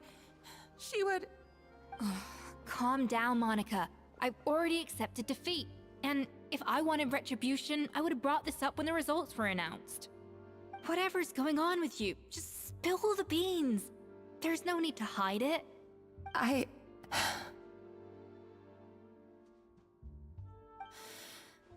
I was the one who caused the food safety incident that one time. Food safety? Wait, you mean the Lumaline incident? So you procured the contaminated ingredients? I think so. Savannah and I were on procurement that day. I didn't check everything as well as I should have, and so I let contaminated ingredients make it into the kitchen. But I swear I didn't do it on purpose. I had no idea there was an issue with them, and I didn't know it would end up with Escoffier going to jail. But the last thing I expected was for Savannah to use it as leverage to blackmail me with... This is crazy! So Savannah pressured you into sabotaging Escoffier's cake by threatening to expose your secret if you didn't? I know, it's terrible. I'm so sorry. I was so scared. The thought of Chef Escoffier finding out that I put her in jail, it made me freeze up with fear. I thought Escoffier would hate my guts if she ever found out, and yet somehow that's ended up in me doing something even worse. Wow. Seriously? All this fuss over a little slip-up? Huh? Firstly, it's not like I got a life sentence. I did my stint at the fortress, and now I'm out. And secondly, I had my own reasons for leaving the Hotel de Boer. This wasn't the only factor. So, you don't need to feel ashamed or frightened or anything like that. Any more than you need to add butter when you're pan-searing foie gras. You mean... you forgive me? Oh, well, I'm not saying you don't have to take responsibility for your mistakes. You should tell Vanagem to mark down your performance for the past few months. Then do some digging and find out exactly where those contaminated ingredients came from. Sure, you've made mistakes, but now's the time to fix them. Understood? Understood.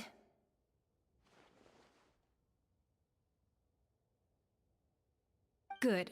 Now, back to Savannah. What about the original codex would compel her to resort to blackmail? I have my suspicions.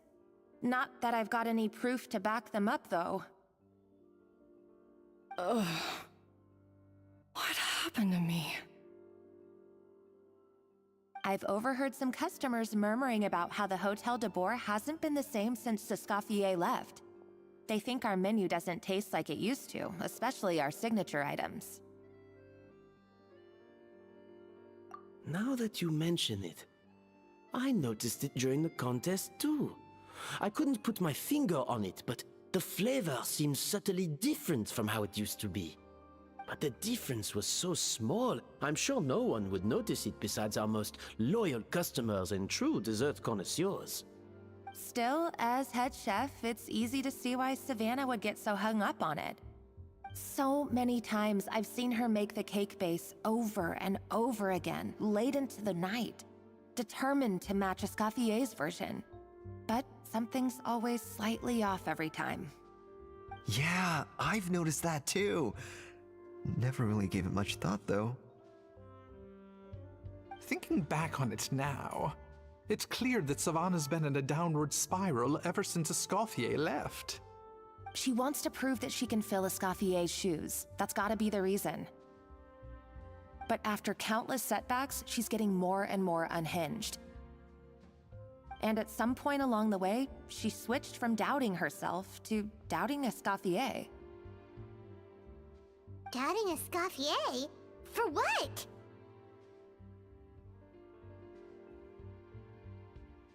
Yeah, it would explain why she was bent on getting the original at any cost. She must have thought Escoffier purposely omitted key details from her recipes when she copied them out. Also, she could retain her place as the #1 chef in Fontaine, the only one privy to all the secrets of the trade. Oh, for goodness sake. What a stupid idea. Of course. Then she finally got the codex only to discover that the secret recipes she's been pining for don't exist at all. Seeing how utterly wrong she was must have been a real shock to the system. It probably brought up everything at once. It overwhelmed her, and she passed out. There's still one thing that doesn't make sense, though. If Savannah had the real recipe all along, how come it tasted different? She might not be on the same level as Escoffier, but surely after like 50 attempts, she'd get it right one of those times. You'd think so, but geniuses like Escoffier are in a league of their own.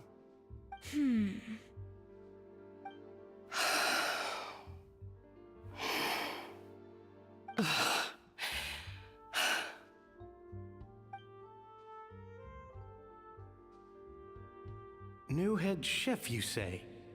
What's her name? I don't think I've heard of her before. I wonder, can the Hotel de Boer keep its edge without Escoffier at the helm?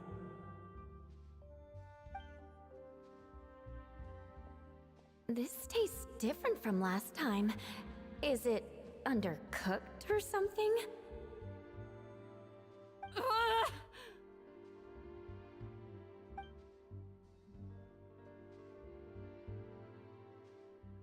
Take this. It's a copy of the Codex de Boer. From now on, you will be its keeper. Don't listen to the doubters. If I say you can do it, then you can do it. Even if you don't believe in yourself, at least believe in me. Hey, did you hear me? Once I'm gone, the restaurant is all yours.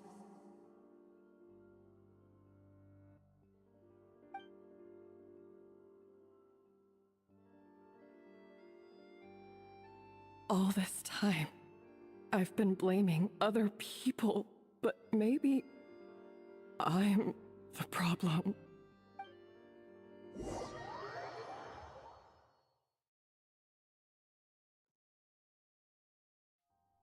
I sincerely apologize for putting everyone out. Savannah's awake now, but I don't think she's ready to speak to anyone yet. Let's give her the day to calm down. I'm sure you'll have the chance to talk everything out tomorrow. In that case, I'll go and update Verma and his family. I wonder what he'll make of all this. So, we'll come back tomorrow then. Well, I'm pretty sure that this game doesn't. That was a long day. I think I've earned myself a sweet treat when I get back home. Have suicide in it. Oh, nice! Macarons? Or are you gonna switch it up this time?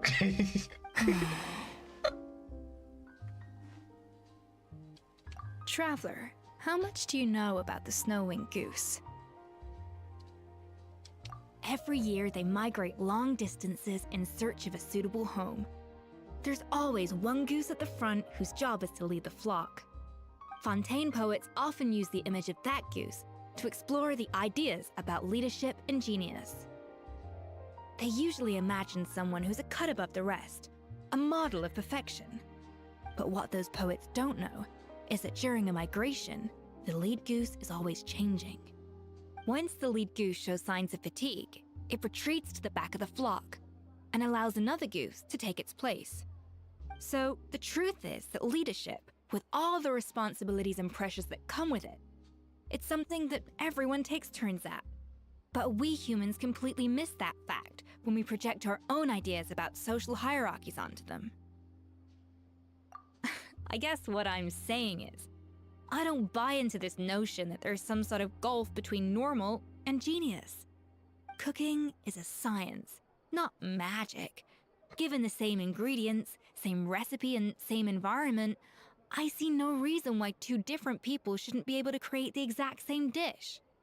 Of course, some people have a more sensitive palate than others, and some people are just born bolder or more conscientious. But these are all variables that can be accounted for with time and practice.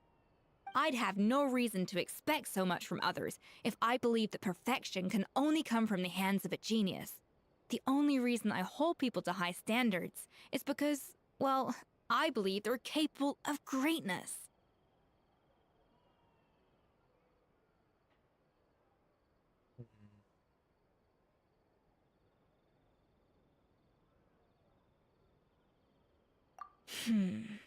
Okay, I've made up my mind.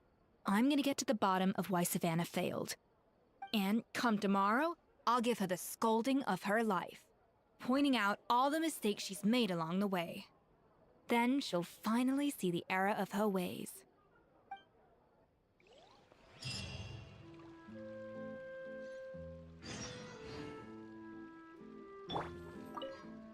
Thank you for your words of encouragement. I'm gonna head to the Hotel de Boer and spend the night investigating. I guess I'll see you tomorrow. Genius? Calling someone a genius is just another way of saying I'm too lazy to figure out how I need to improve. It's a defeatist attitude and I won't stand for it.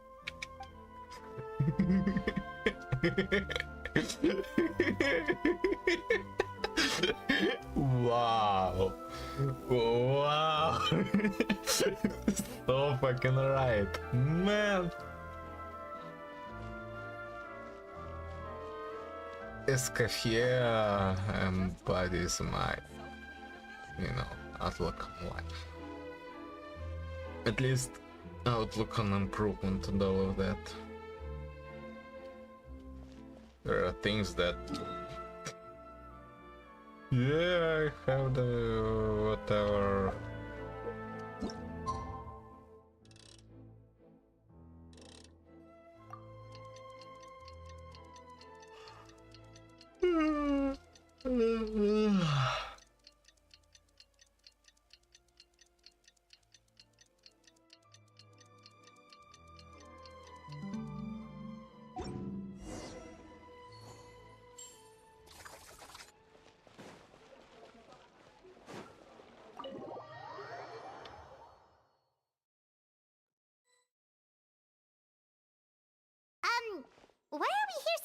Exactly. Our meeting with Vanagem isn't for a while. Check on her? Why? What happened? Oh no. Escoffier, are you alright?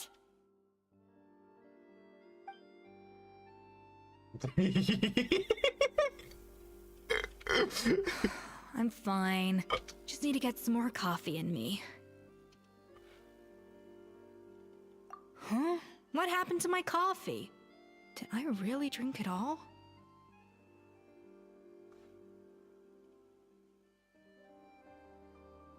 Alright. Thanks. I appreciate it. Well, there's cooking facilities here. Or we could just grab a cup of coffee from Cafe Lutece, but either way, hurry!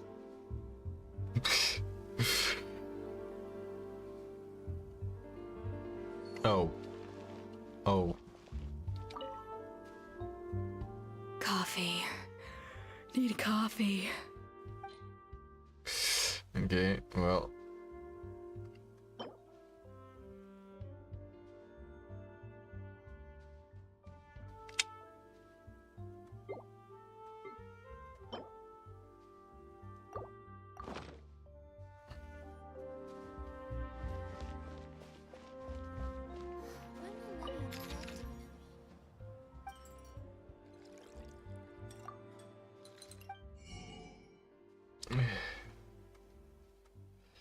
Oh, nothing here.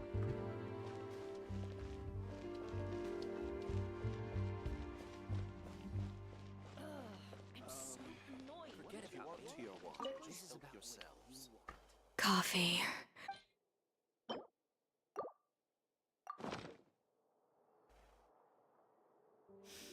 I smell coffee. I feel much better now. Thank you so much, Traveler in Paimon. Glad to hear it, but make sure to catch up on your sleep when you get the chance. I think I figured out where the problem lies. Honestly, it's ridiculous. I don't know whether to laugh or cry. Wait, what investigation? What are you guys talking about? I'll save it for when everyone else gets here. It's so stupidly small. I can't believe it's caused so much drama. Yes, except my failures were stepping stones to success. Escoffier, have you seen Savannah? Huh? No, not since yesterday. Why? What's wrong? After seeing her home yesterday, we were all a little concerned about how she was doing. So, I dropped by her place early this morning to check on her. Only to find an empty house with the doors wide open. I left Alphonse and the others to keep watch at her home, while I checked the Hôtel de Bord. I'm worried something bad might have happened.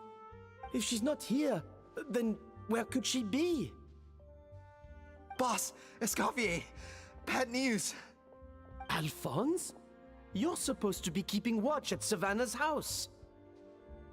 We were, but then, just after you left, we found this stuff in her house. Oh, looks like a map with a bunch of random places circled. What does it mean? Wait a second. This feels familiar.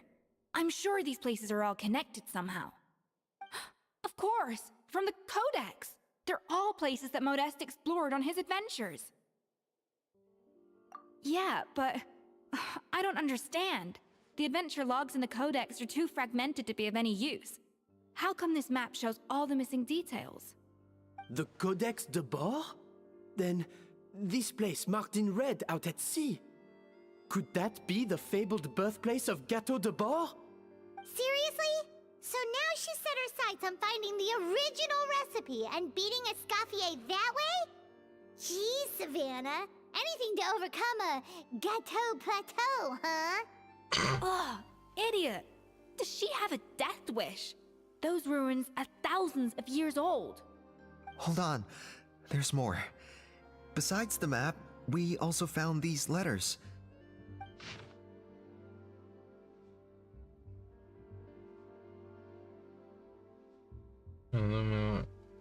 Блин.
It was you.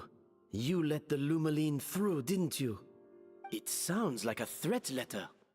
Does this mean that Savannah was responsible for the safety incident? And not Monica after all? I mean, they're Retrieve the codex by any means necessary. So the cooking contest and the cheating. Someone else was behind her pulling the strings? She's keeping the true recipe to herself.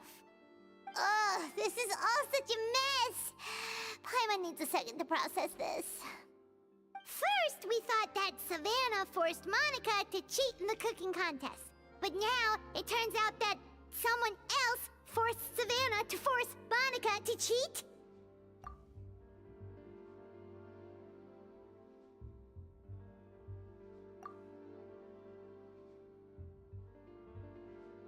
You're finally here. Of course. I should have put two and two together as soon as I read your threat letter. The food safety incident, the demand for a cooking contest, the instruction to blackmail Monica, even the suggestion that Escoffier was keeping secrets from me. It was all part of your grand plan, wasn't it, Monica?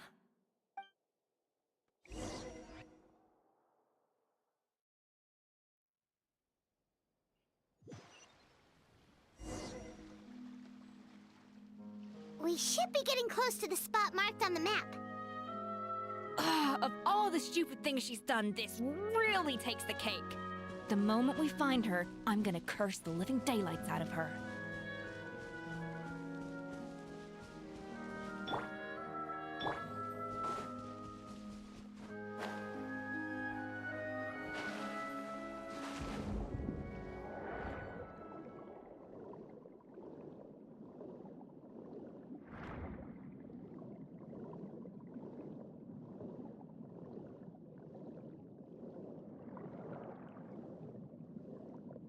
Look at that. It's just... Anyway. Oh.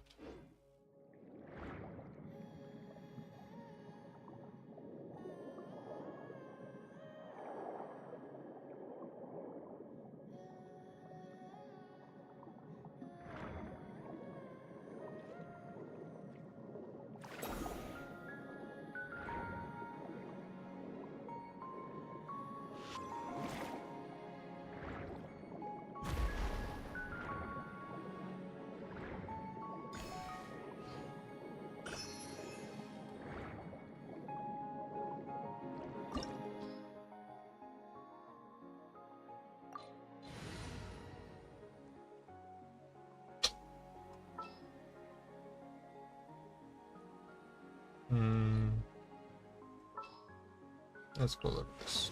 Perhaps we could take a walk by a river.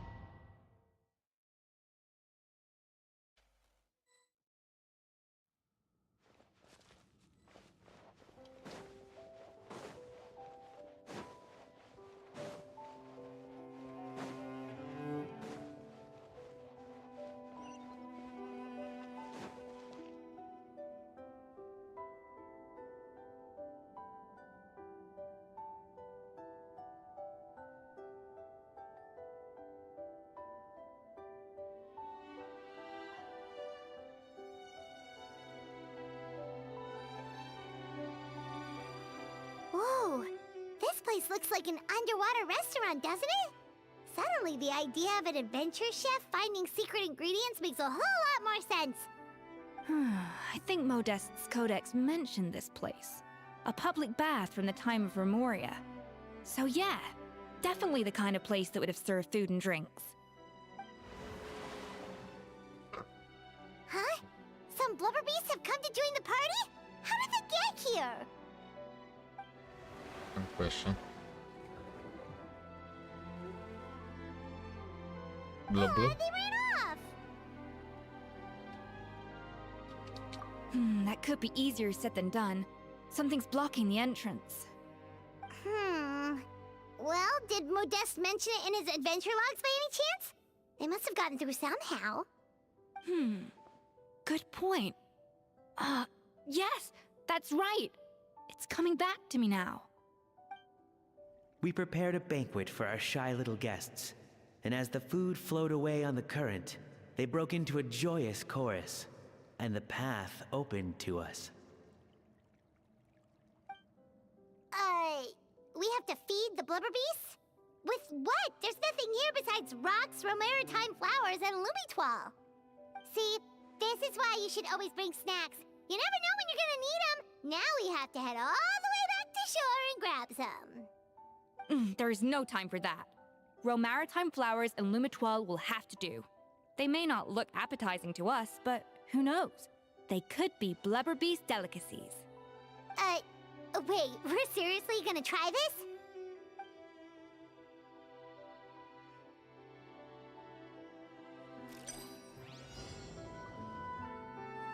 Ja! Yeah! Yeah!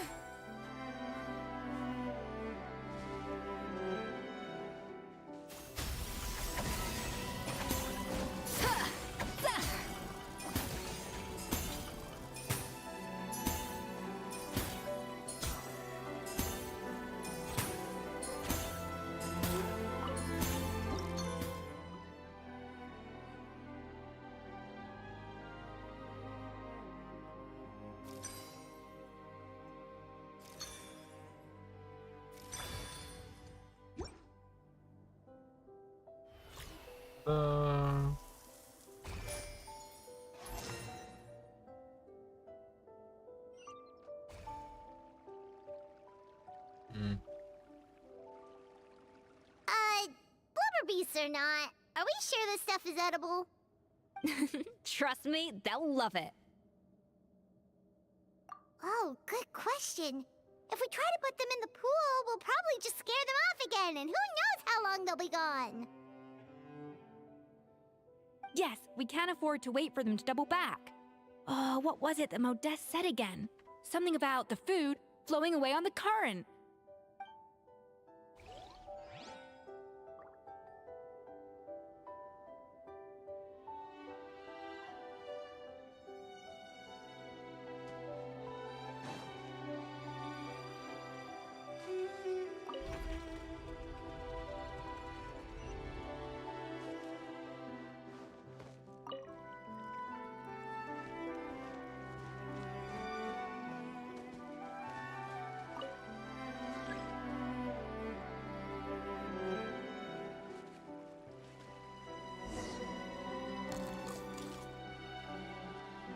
Wow, it's really singing!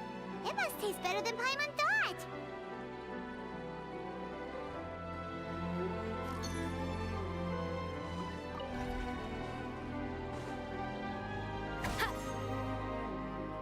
Yeah! The tracks turned back again.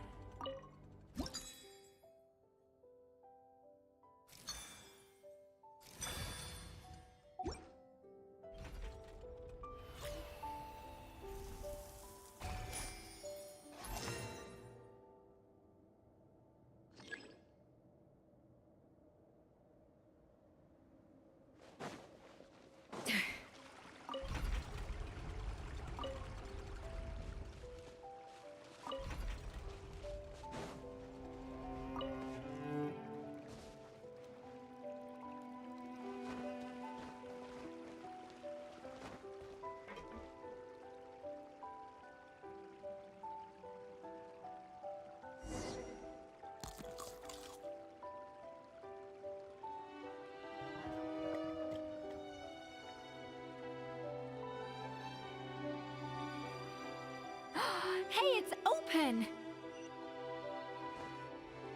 Hmm.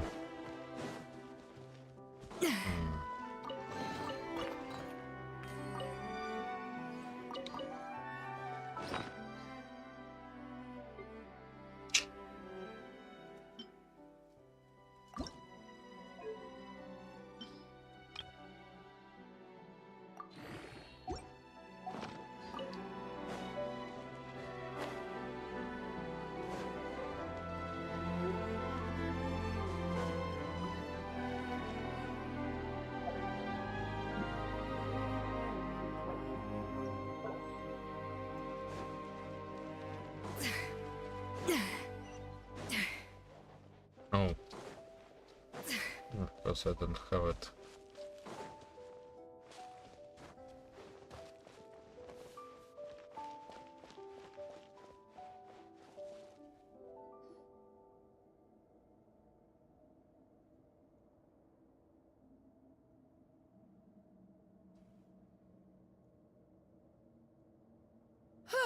Hey, give me your water. Here. I said your water, the one you just drank out of? Sure.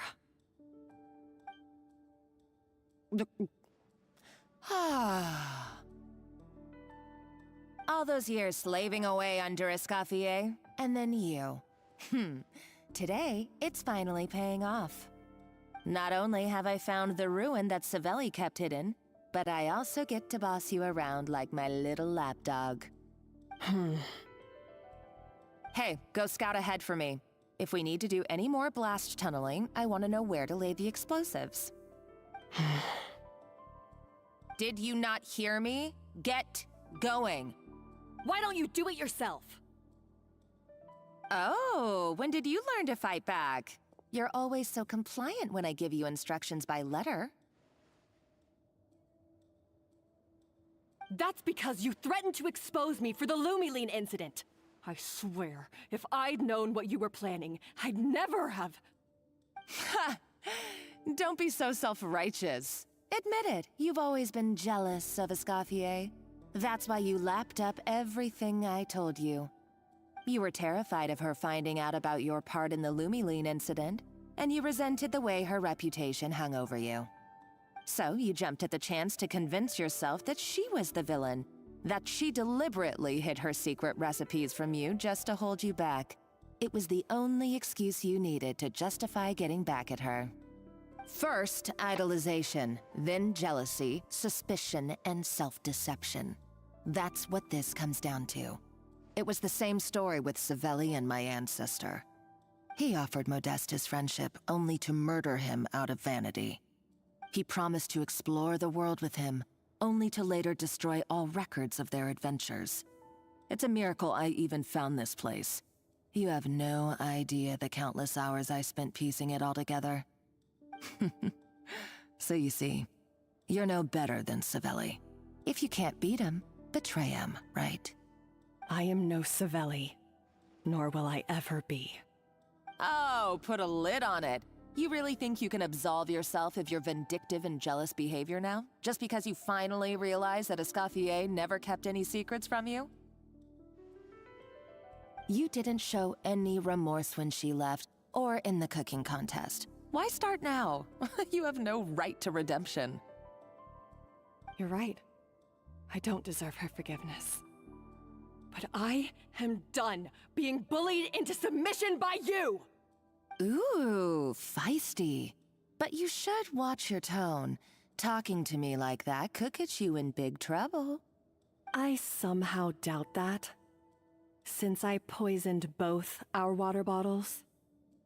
What? Ever since I learned the truth. I've been biding my time, waiting for this moment. You've played me like a fiddle for so long, and now this is payback! But you drank it too! It's what we both deserve. This is the price we must pay for betraying Escoffier. You'll die here with me, Monica! You.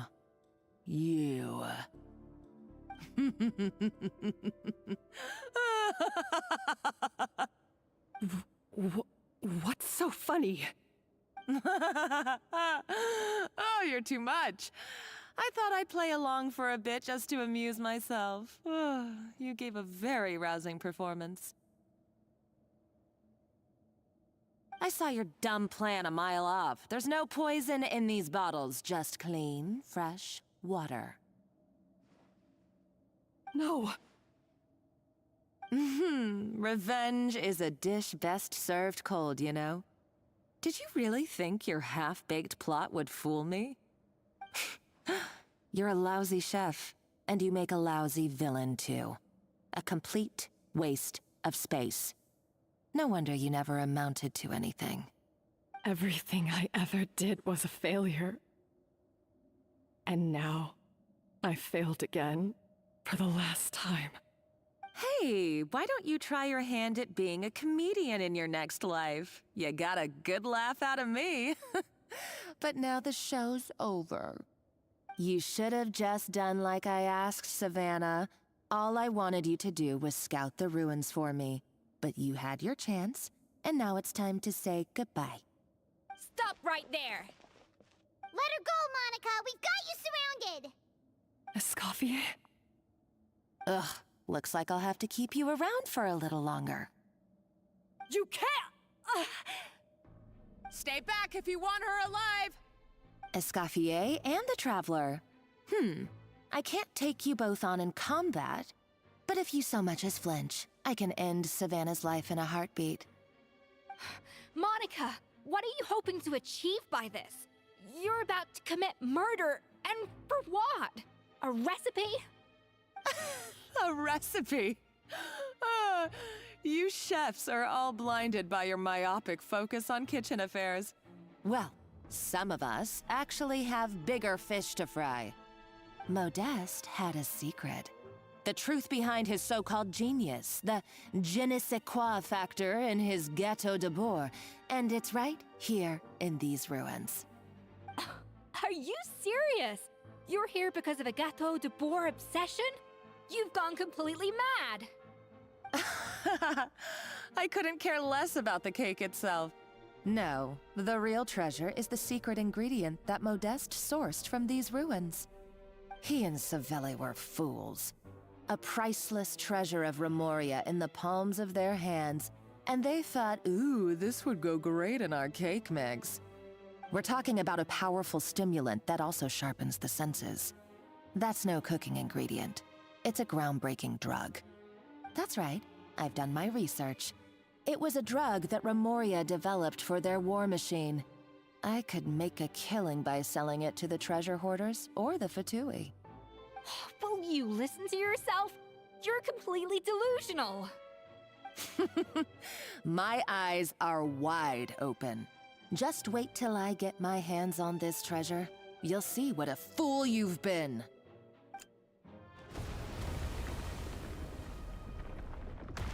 Wait, what's that sound? Just when I thought she couldn't get any crazier. She's lucky the whole place didn't collapse.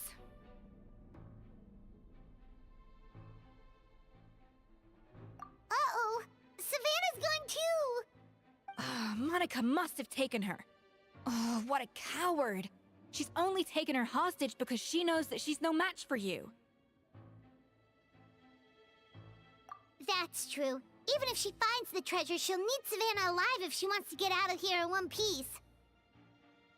Oh, well, our path's been blocked, so let's look for another route.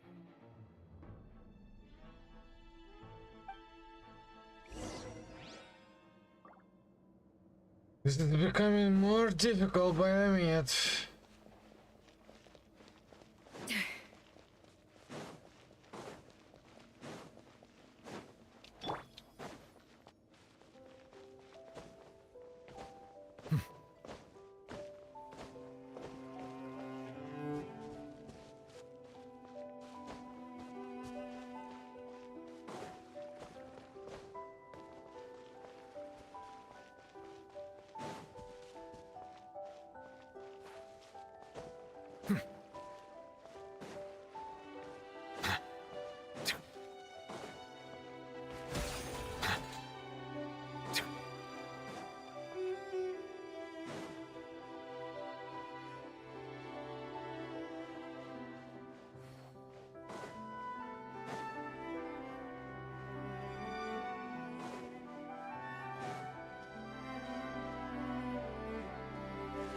What a nice little entrance.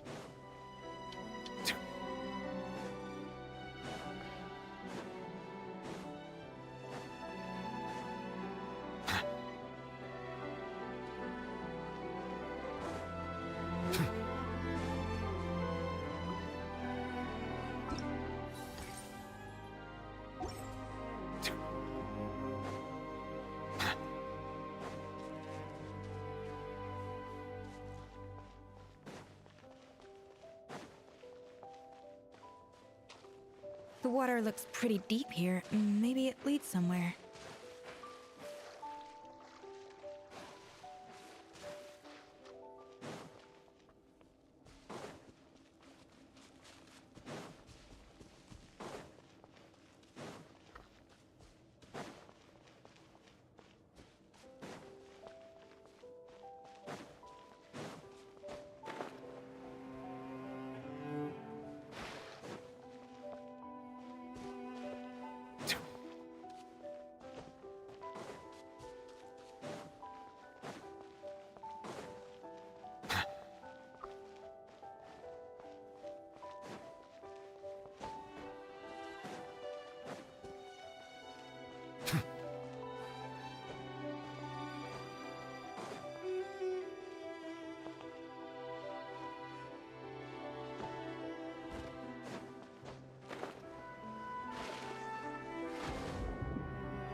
There's a chest.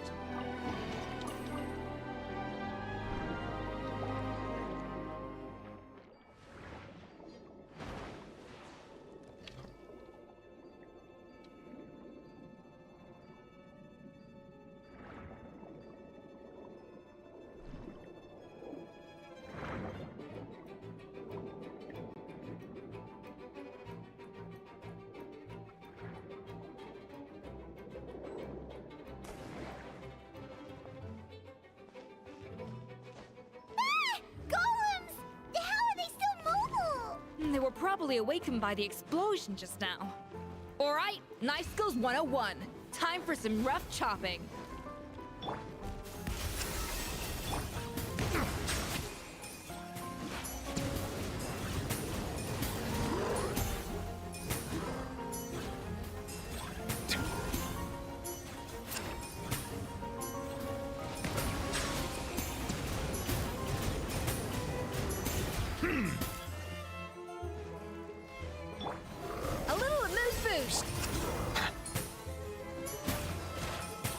Bow your head.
Fuck.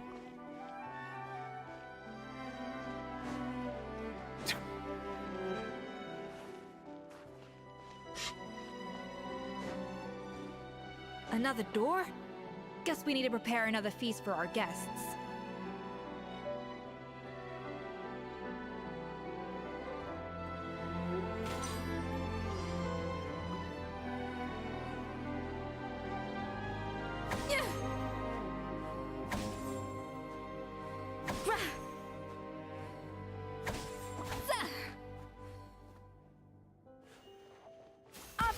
faster!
It seems to really like the texture of Rome Maritime flowers.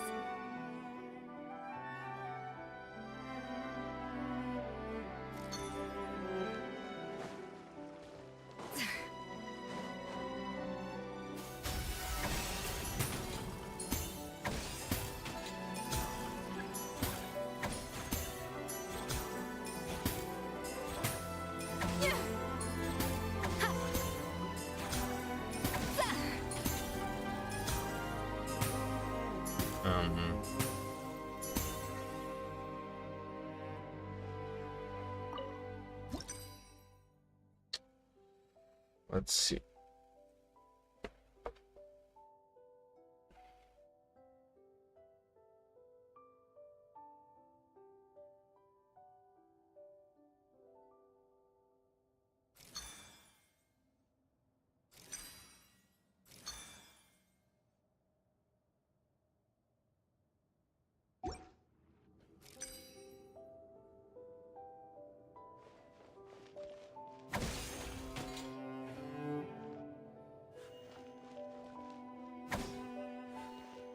A dash of frosting!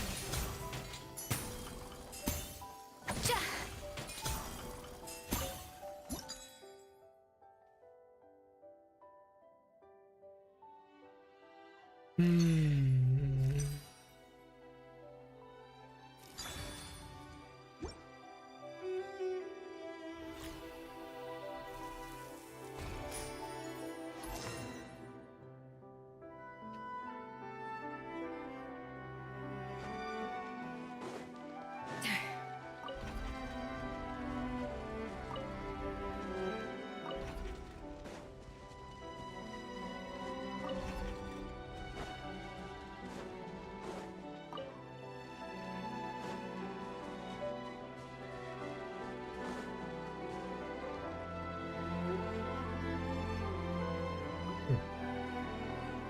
Look at that animation.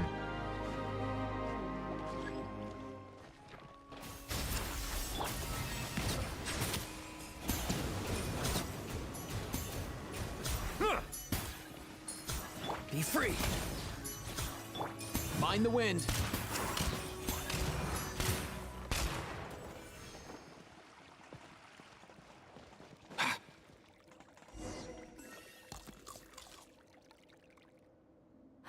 I never knew you could process Lumitwol like that. Alright, I've got to jot this down. Lumitwols and Maritime flowers. This could open the door to a whole new world. Yep, that's literally the plan. Wait, hold on. Which door are you talking about?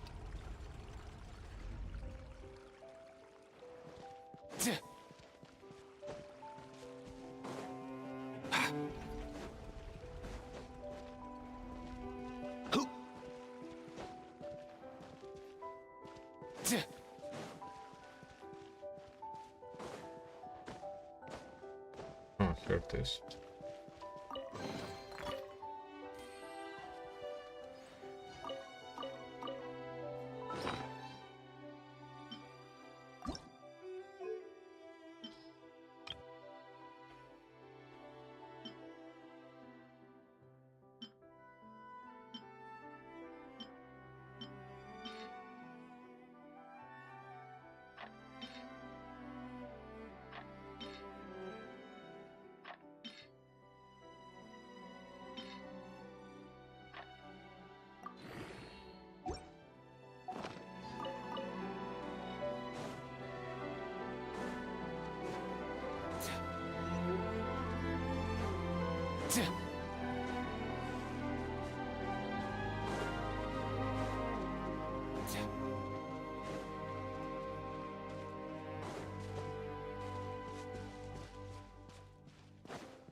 That's strange.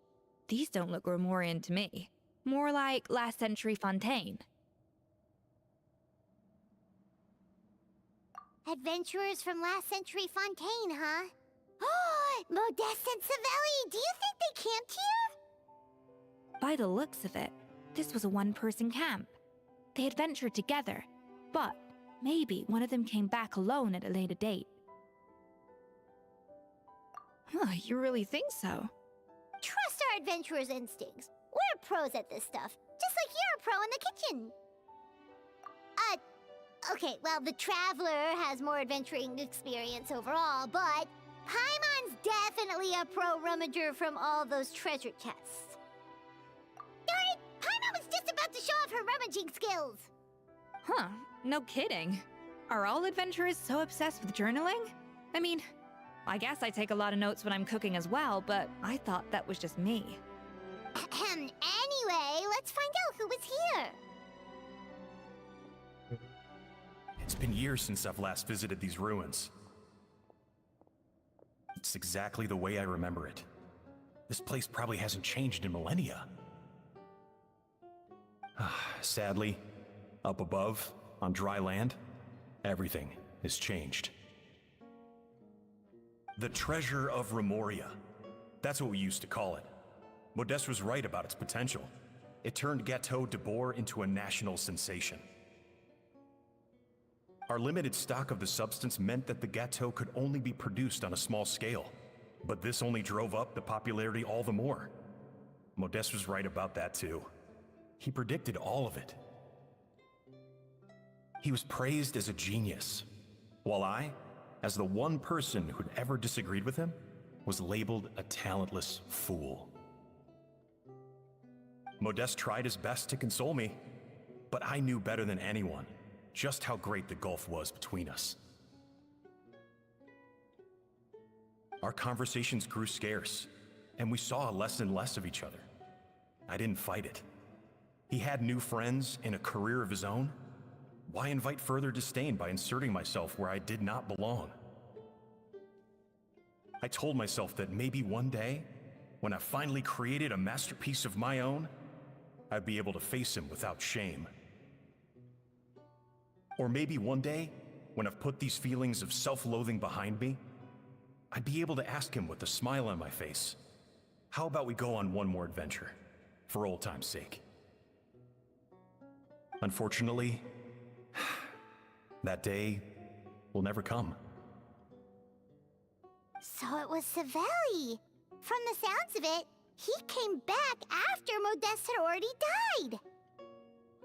I always thought it was just a legend. But if it's true, then this must be the place where they found their secret ingredient, the birthplace of Gateau de Boer. In that case, what does that say about the death of Modeste? If it's all true, maybe Savelli really did have something to do with it. The taste of Gateau de Boer has changed. Modeste was convinced of this, even though everyone swore they couldn't tell. Being the perfectionist that he was, he refused to accept even the slightest flaw in his work. He stopped all sales of the product, locked himself away in the kitchen, and worked day and night, vowing to find out where he had gone wrong. But as he baked and taste tested over and over again, he found he only strayed further and further from the original taste. It was only when he was sipping on coffee one day and realized he could not taste the bitterness that the truth finally dawned on him. What had changed was not the Gateau, but his sense of taste. The Treasure of Grimoria stimulates the senses, taste included, and invigorates the spirit. In the short term, it offers people the ultimate gourmet experience, but in the long term, it dulls their senses entirely. In hindsight, it made perfect sense. After all, Why would a culture that sought liberation from the constraints of their bodies care for the loss of their senses? But we realized it too late. We were just too late. Over the course of his many culinary experiments, Modeste exhausted the remaining supply of the treasure of Remoria. He consumed it all himself. The finest culinary talent of his generation now faced a future in which he would never be able to taste anything ever again. Finally, in despair, he took his own life. Yo, what the fuck? So And there is because we'd suicide. become estranged, I cannot be there to stop him, to offer some words of comfort, or even to say goodbye. Yet despite everything, he sent me his final letter. The treasure of Remoria? Guess Monica was really onto something. It really was a kind of drug. So, Modeste chose to end his own life. Then, why all the rumors that Savelli murdered him? Also, neither the Codex nor any other contemporary records make any mention of the treasure of Remoria. It's almost as if someone deliberately erased it from history. Modeste told me everything in his final letter. His was a tale of how even a genius could fail, and how much more devastating it is when it happens. Did he hope I would gain some personal catharsis from knowing the truth? Or maybe he wished for me to warn the public about the dangers of Gateau de Bourg, proving that I had been right all along. But if the public ever learned how Modeste's greatest triumph became his undoing, his fall from grace would be swift and merciless. 1 minute a genius, the next a joke. It would surely spell the end for his restaurant too. What would be his legacy then? How would future generations view everything we built together? I fear the scorn I have faced these last years would pale in comparison to the scorn shown to him by the history books. I cannot let that come to pass. I will do what I must to protect his name. It will mean tampering with his notes to remove the damning details, leaving mere fragments of our story behind. It may lead his family to suspect me of having a hand in his demise. But if that's the price of destroying all evidence of my crimes, then so be it. I would rather the world believe a tale of genius and jealousy than see his reputation in tatters. The final loose end is the evidence here, at the bottom of the sea.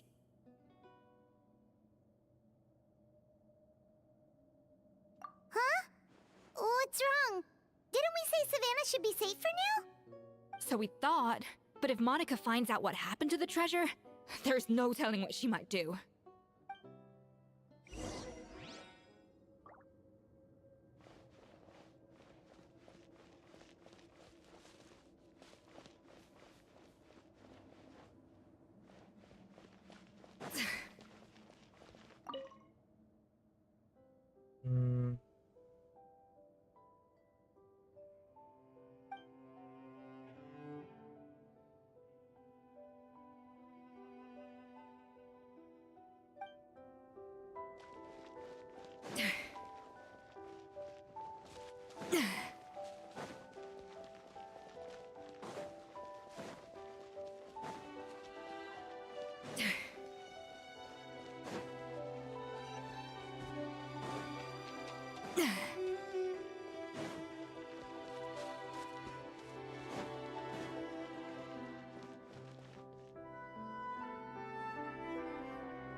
The treasure of Remoria.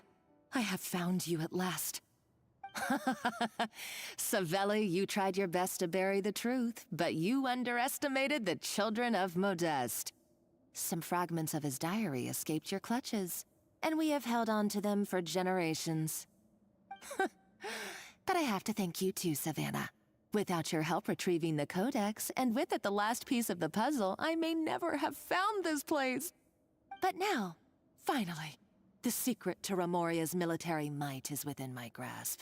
The treasure of Remoria is mine!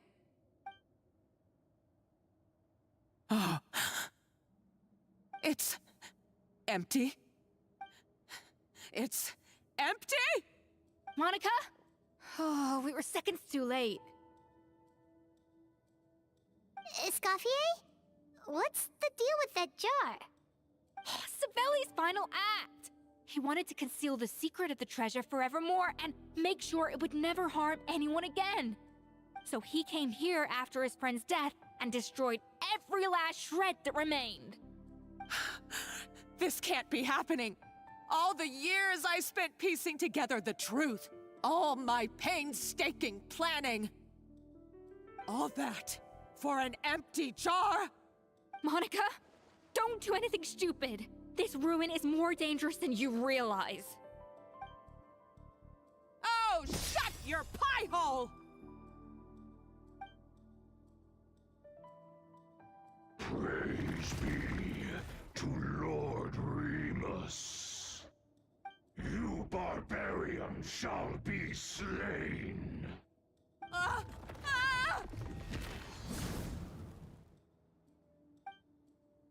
She's a nutcase! A liability to herself and everyone else. Well, now it's up to us to clean up the mess she's made. Take these golems out!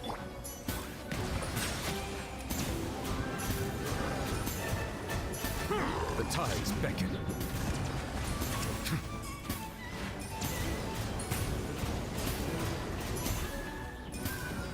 An oversight on my bow your head.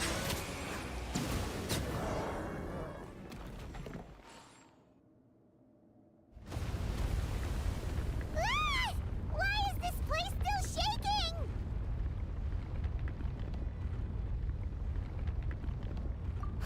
Either way, it's all her fault.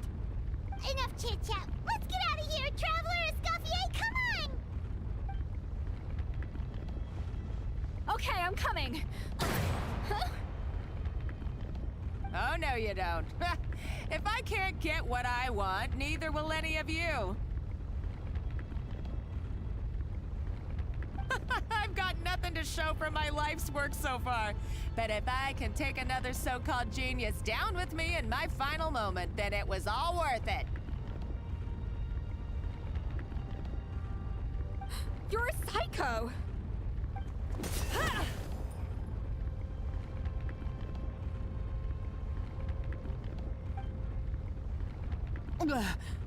Savannah?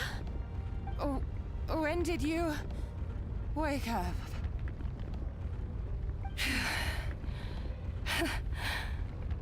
I may be a lousy chef, but it looks like I'm not a complete waste of space. Traveler? Okay, let's go! How about taking her?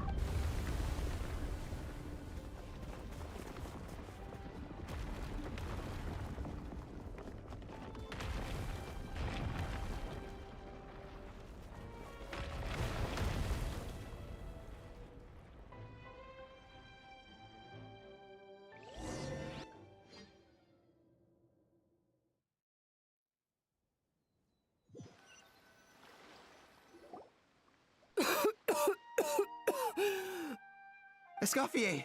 Savannah! Traveler! And Paimon! Venejem! What are you all doing here? What did you expect us to do? Stay at the restaurant and sit on our merry derrieres? While the Traveler and Escoffier were out here risking their lives? We had to do something, even though that something ended up being, well, waiting for you here instead. I don't deserve any of you. And I certainly don't deserve to be your head chef. It was my fault Escoffier had to leave. Then I couldn't live up to her standards. I acted like a tyrant in the kitchen. And now I almost got myself killed. Come back, Escoffier. Come and be our head chef again. I'll never be able to replace you. Okay, so everything I said to you the day I left, it just went in one ear and out the other? Huh? Sorry, I was kinda in my own head at the time. all I could think about was the Lumiline situation. What was it you said again? Forget it. It doesn't matter. Anyway, I didn't leave this job because of you. And you're not nearly as awful a chef as you think.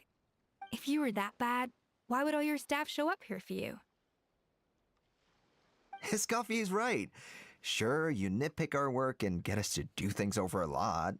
But when it comes down to it, you're the one who's always doing whatever it takes to make sure the customers get served on time, every time. Things were pretty rough after Escoffier left, and Savannah's the only reason we've been able to make it through. Our customers know that Escoffier doesn't work for us anymore. But the fact is, they keep coming back.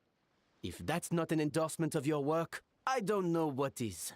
At the end of the day, we're all human, and we all make mistakes. All we can do is recognize where we get it wrong and do our best to improve. That's all that's humanly possible. No, I get what you're saying, but what I did to Firmin and to Escoffier, it's unforgivable. Well, about that, there's someone else here to see you, Chef. It's been a while, Chef Savannah. Firmin, I'm so sorry. I put far too much pressure on you. And the way I stubbornly refused to go and see you after you fell ill. There's no excuse, but I'm too late, aren't I? The damage is done. I heard... Actually, I think I'm going to be just fine. Huh? We thought Firmin's problem was purely psychological in nature. But after the threat letter came to light, it got Firmin thinking. And then he remembered the tea that Monica used to give him every night. And as it turns out, she was lacing it with Lumiline the whole time. No way! Doesn't that cause nerve damage? It can. High doses pose a risk of serious nervous and sensory complications. But if you calculate the dosage carefully, you can control the extent of its effects. A small dose might simply make a person more emotional, whether that means more fragile or more hot-tempered. No wonder it seemed like you'd lost your edge. I asked my friends at the Fontaine Research Institute about it. They said that with the low dose I was taking, the risks are pretty small. They also fixed me up with some meds and said I should recover in no time. Well, that's what happens when you give someone a little bit of hope to cling on to. There's more. We believe that Firmin was likely not Monica's only victim. You mean she poisoned me too? Oh, so that's why Savannah's been so irritable this whole time. Let's not be too quick to blame everything on the Lumiline. That stuff can only amplify what's already there. So tasty food will seem like the most delicious thing in the world, while food you don't particularly care for will become utterly revolting. So you better make sure you reflect on your behavior and apologize to every single person you've wronged. I will. I'm sorry. There's still one question that's really bugging me. Why is it that no matter what I do, my Gâteau de Bourg never tastes the same as yours? Yeah, that's Is it just... the main question. I mean, is it because you're a genius and I'm not? It's because the heating element in your oven is broken, you silly goose. What? I felt like something was off during the cooking contest. Once I got around to checking all the equipment, I noticed it right away. There was a half-degree discrepancy between the temperature setting and the actual temperature. All the ovens in the whole kitchen had the same problem, which confused me at the time, but by this point, it's pretty obvious that Monica must have tampered with them. I would have figured it out the day of the bake-off, since the issue affected both our teams. But of course, Monica sabotaged mine so that could never happen. No.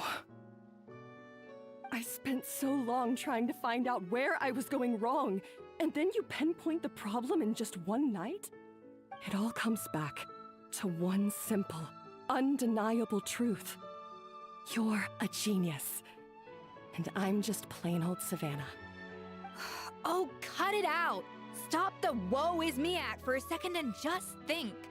I came up with this recipe. You don't think that might have something to do with it? Do you know how long I spent perfecting my Gâteau de Bourg? 3 years! 3 whole years! I know this dish inside out, back to front and upside down. And you've been head chef now for what, 6 months? If that? A couple hundred failed attempts, and you're gonna throw in the kitchen towel and declare you'll never be successful because you're not a genius. You clearly have no idea how many kitchen failures I've had under my belt, or just how long it took me to finally get my recipe to a level I was satisfied with. Genius or not, everyone makes mistakes. Modeste did, Savelli did, everyone does. You're only a lousy chef if you don't face up to your mistakes, learn from them, and then keep chipping away until you crack the problem once and for all. Surely you haven't forgotten all that. You were no lousy chef back when I handed you the reins. I haven't forgotten. And I'll make sure I never do. That's our head chef. Ha! Sounds like we won't need another changing of the guard in the Hôtel de Bord kitchen anytime soon. Huzzah! Aw, what a perfect ending to a crazy journey. Look how happy everyone is. Well, Monica sure isn't. So you got your mojo back now? Yeah. Thanks to you, Escoffier. In fact, no. Thanks to all of you. Aw, friends again. So nice to see them finally settle their beef. Good. So now that's out of the way. It's time for payback. You cheated in our last bake-off, and I demand a rematch right now. Huh?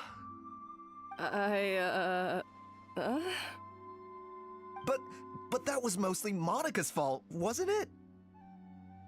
Right. And also, does it have to be right now?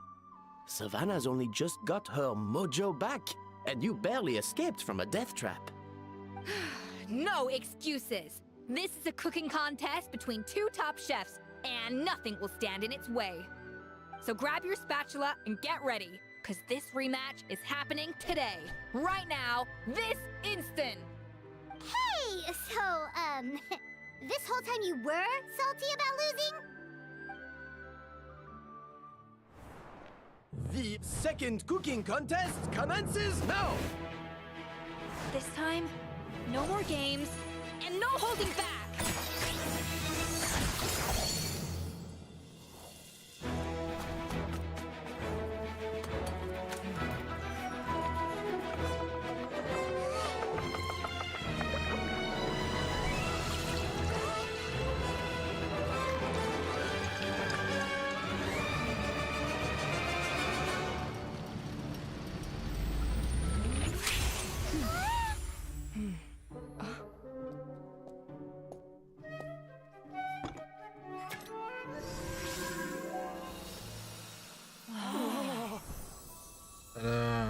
So no double blind this time, right?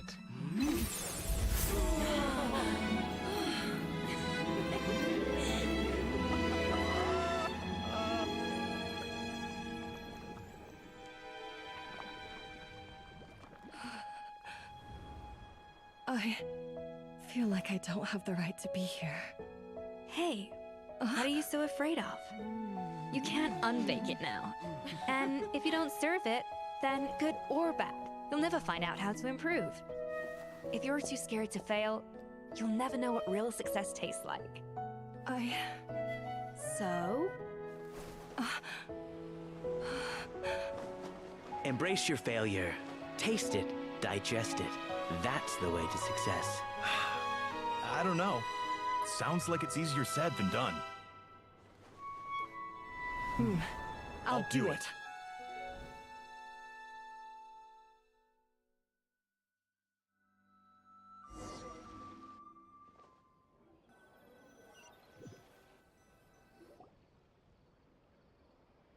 The results are in! A landslide victory for Escoffier! Quite rightly, too. Piece of cake.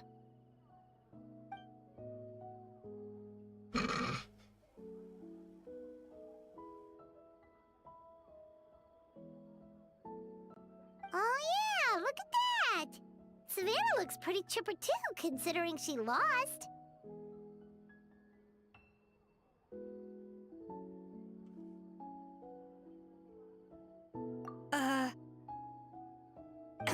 Now, where were we?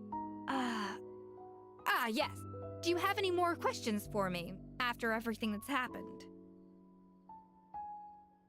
I thought Navia would have filled you in.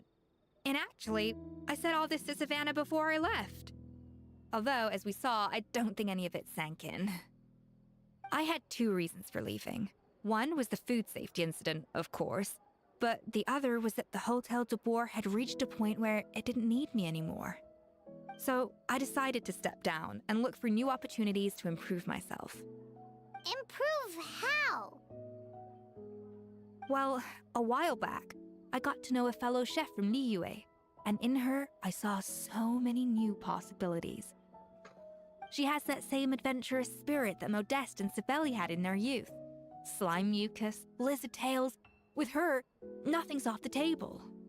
There's a whole world of new flavors out there waiting to be explored, hiding away in ingredients we overlook. Case in point, remember those Romaritime flowers down in the ruins? I used them in the cooking contest just now.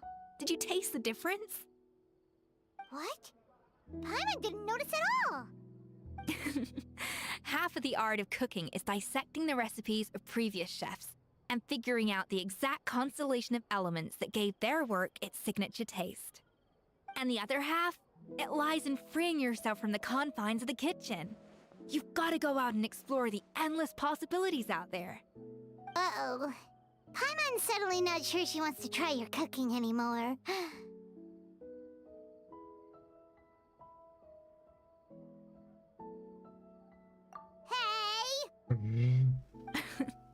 Don't worry, it's not going to be a free-for-all like in Modeste's time. Before I put anything into my food, I'll obviously do my research, make sure it doesn't contain any harmful substances. In the meantime, take this. It's a recipe for Petit Gâteau de Boer revised version. I tweaked it to suit your needs as busy adventurers. Hope you enjoy, and remember, feedback is always welcome. All right! So, do you ever see yourself returning to Hotel de Boer? Oh, of course. I've already promised Vanisham that I'll come back every once in a while to make sure the quality of the food remains at an acceptable level. You know, Paimon's still a little disappointed that we never got to see the treasure of Remoria. Surely Monica wouldn't have gotten drawn in so deeply if it wasn't for all the mystery surrounding the original Gâteau de Boer. She practically dedicated her life to finding the lost pieces of Modeste's diary. Then went to all that trouble to infiltrate the Hotel de Boer. And in the end, it was all for nothing.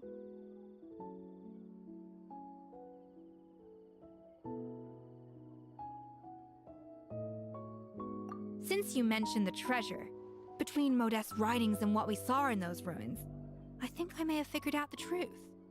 The so-called Treasure of Remoria was most likely a substance that the Remorians extracted from Lumitoiles, better known to us as Lumiline. Huh? So then, why all the hype back in the early days of Gâteau de Boer? Don't forget, it was a very different era. We could barely even refine sugar back then, so desserts were very much in their infancy.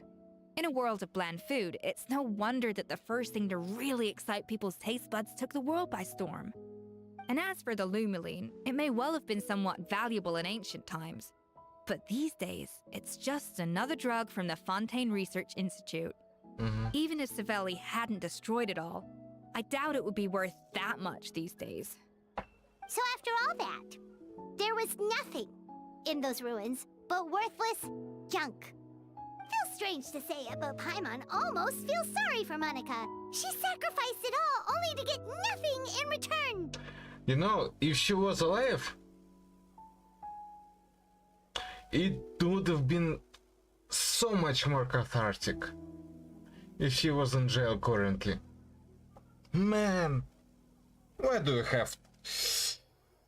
all have to kill your villains?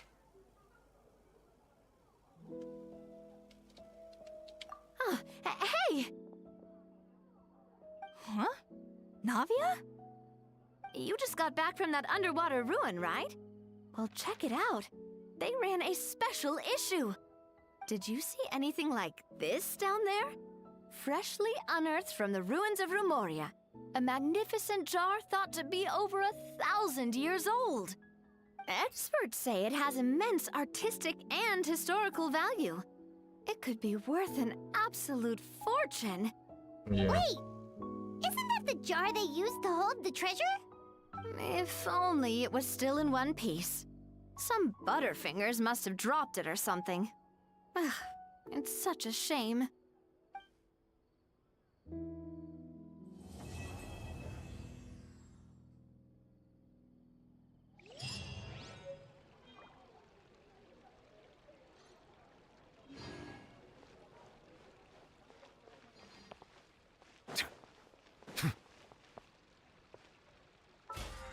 Well, you still can restore it, I suppose.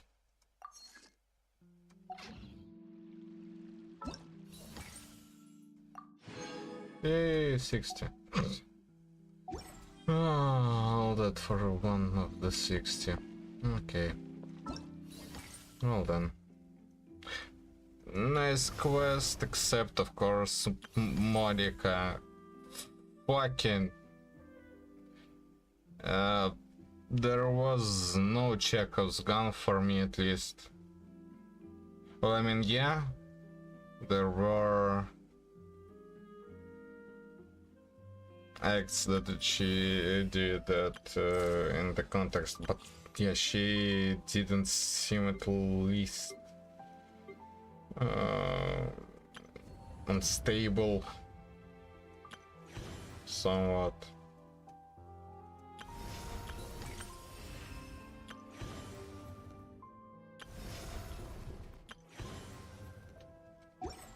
But yeah.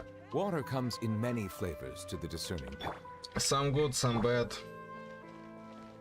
Either way, Escoffier seems to be a pretty cool character, and it comes to her, you know, characterization.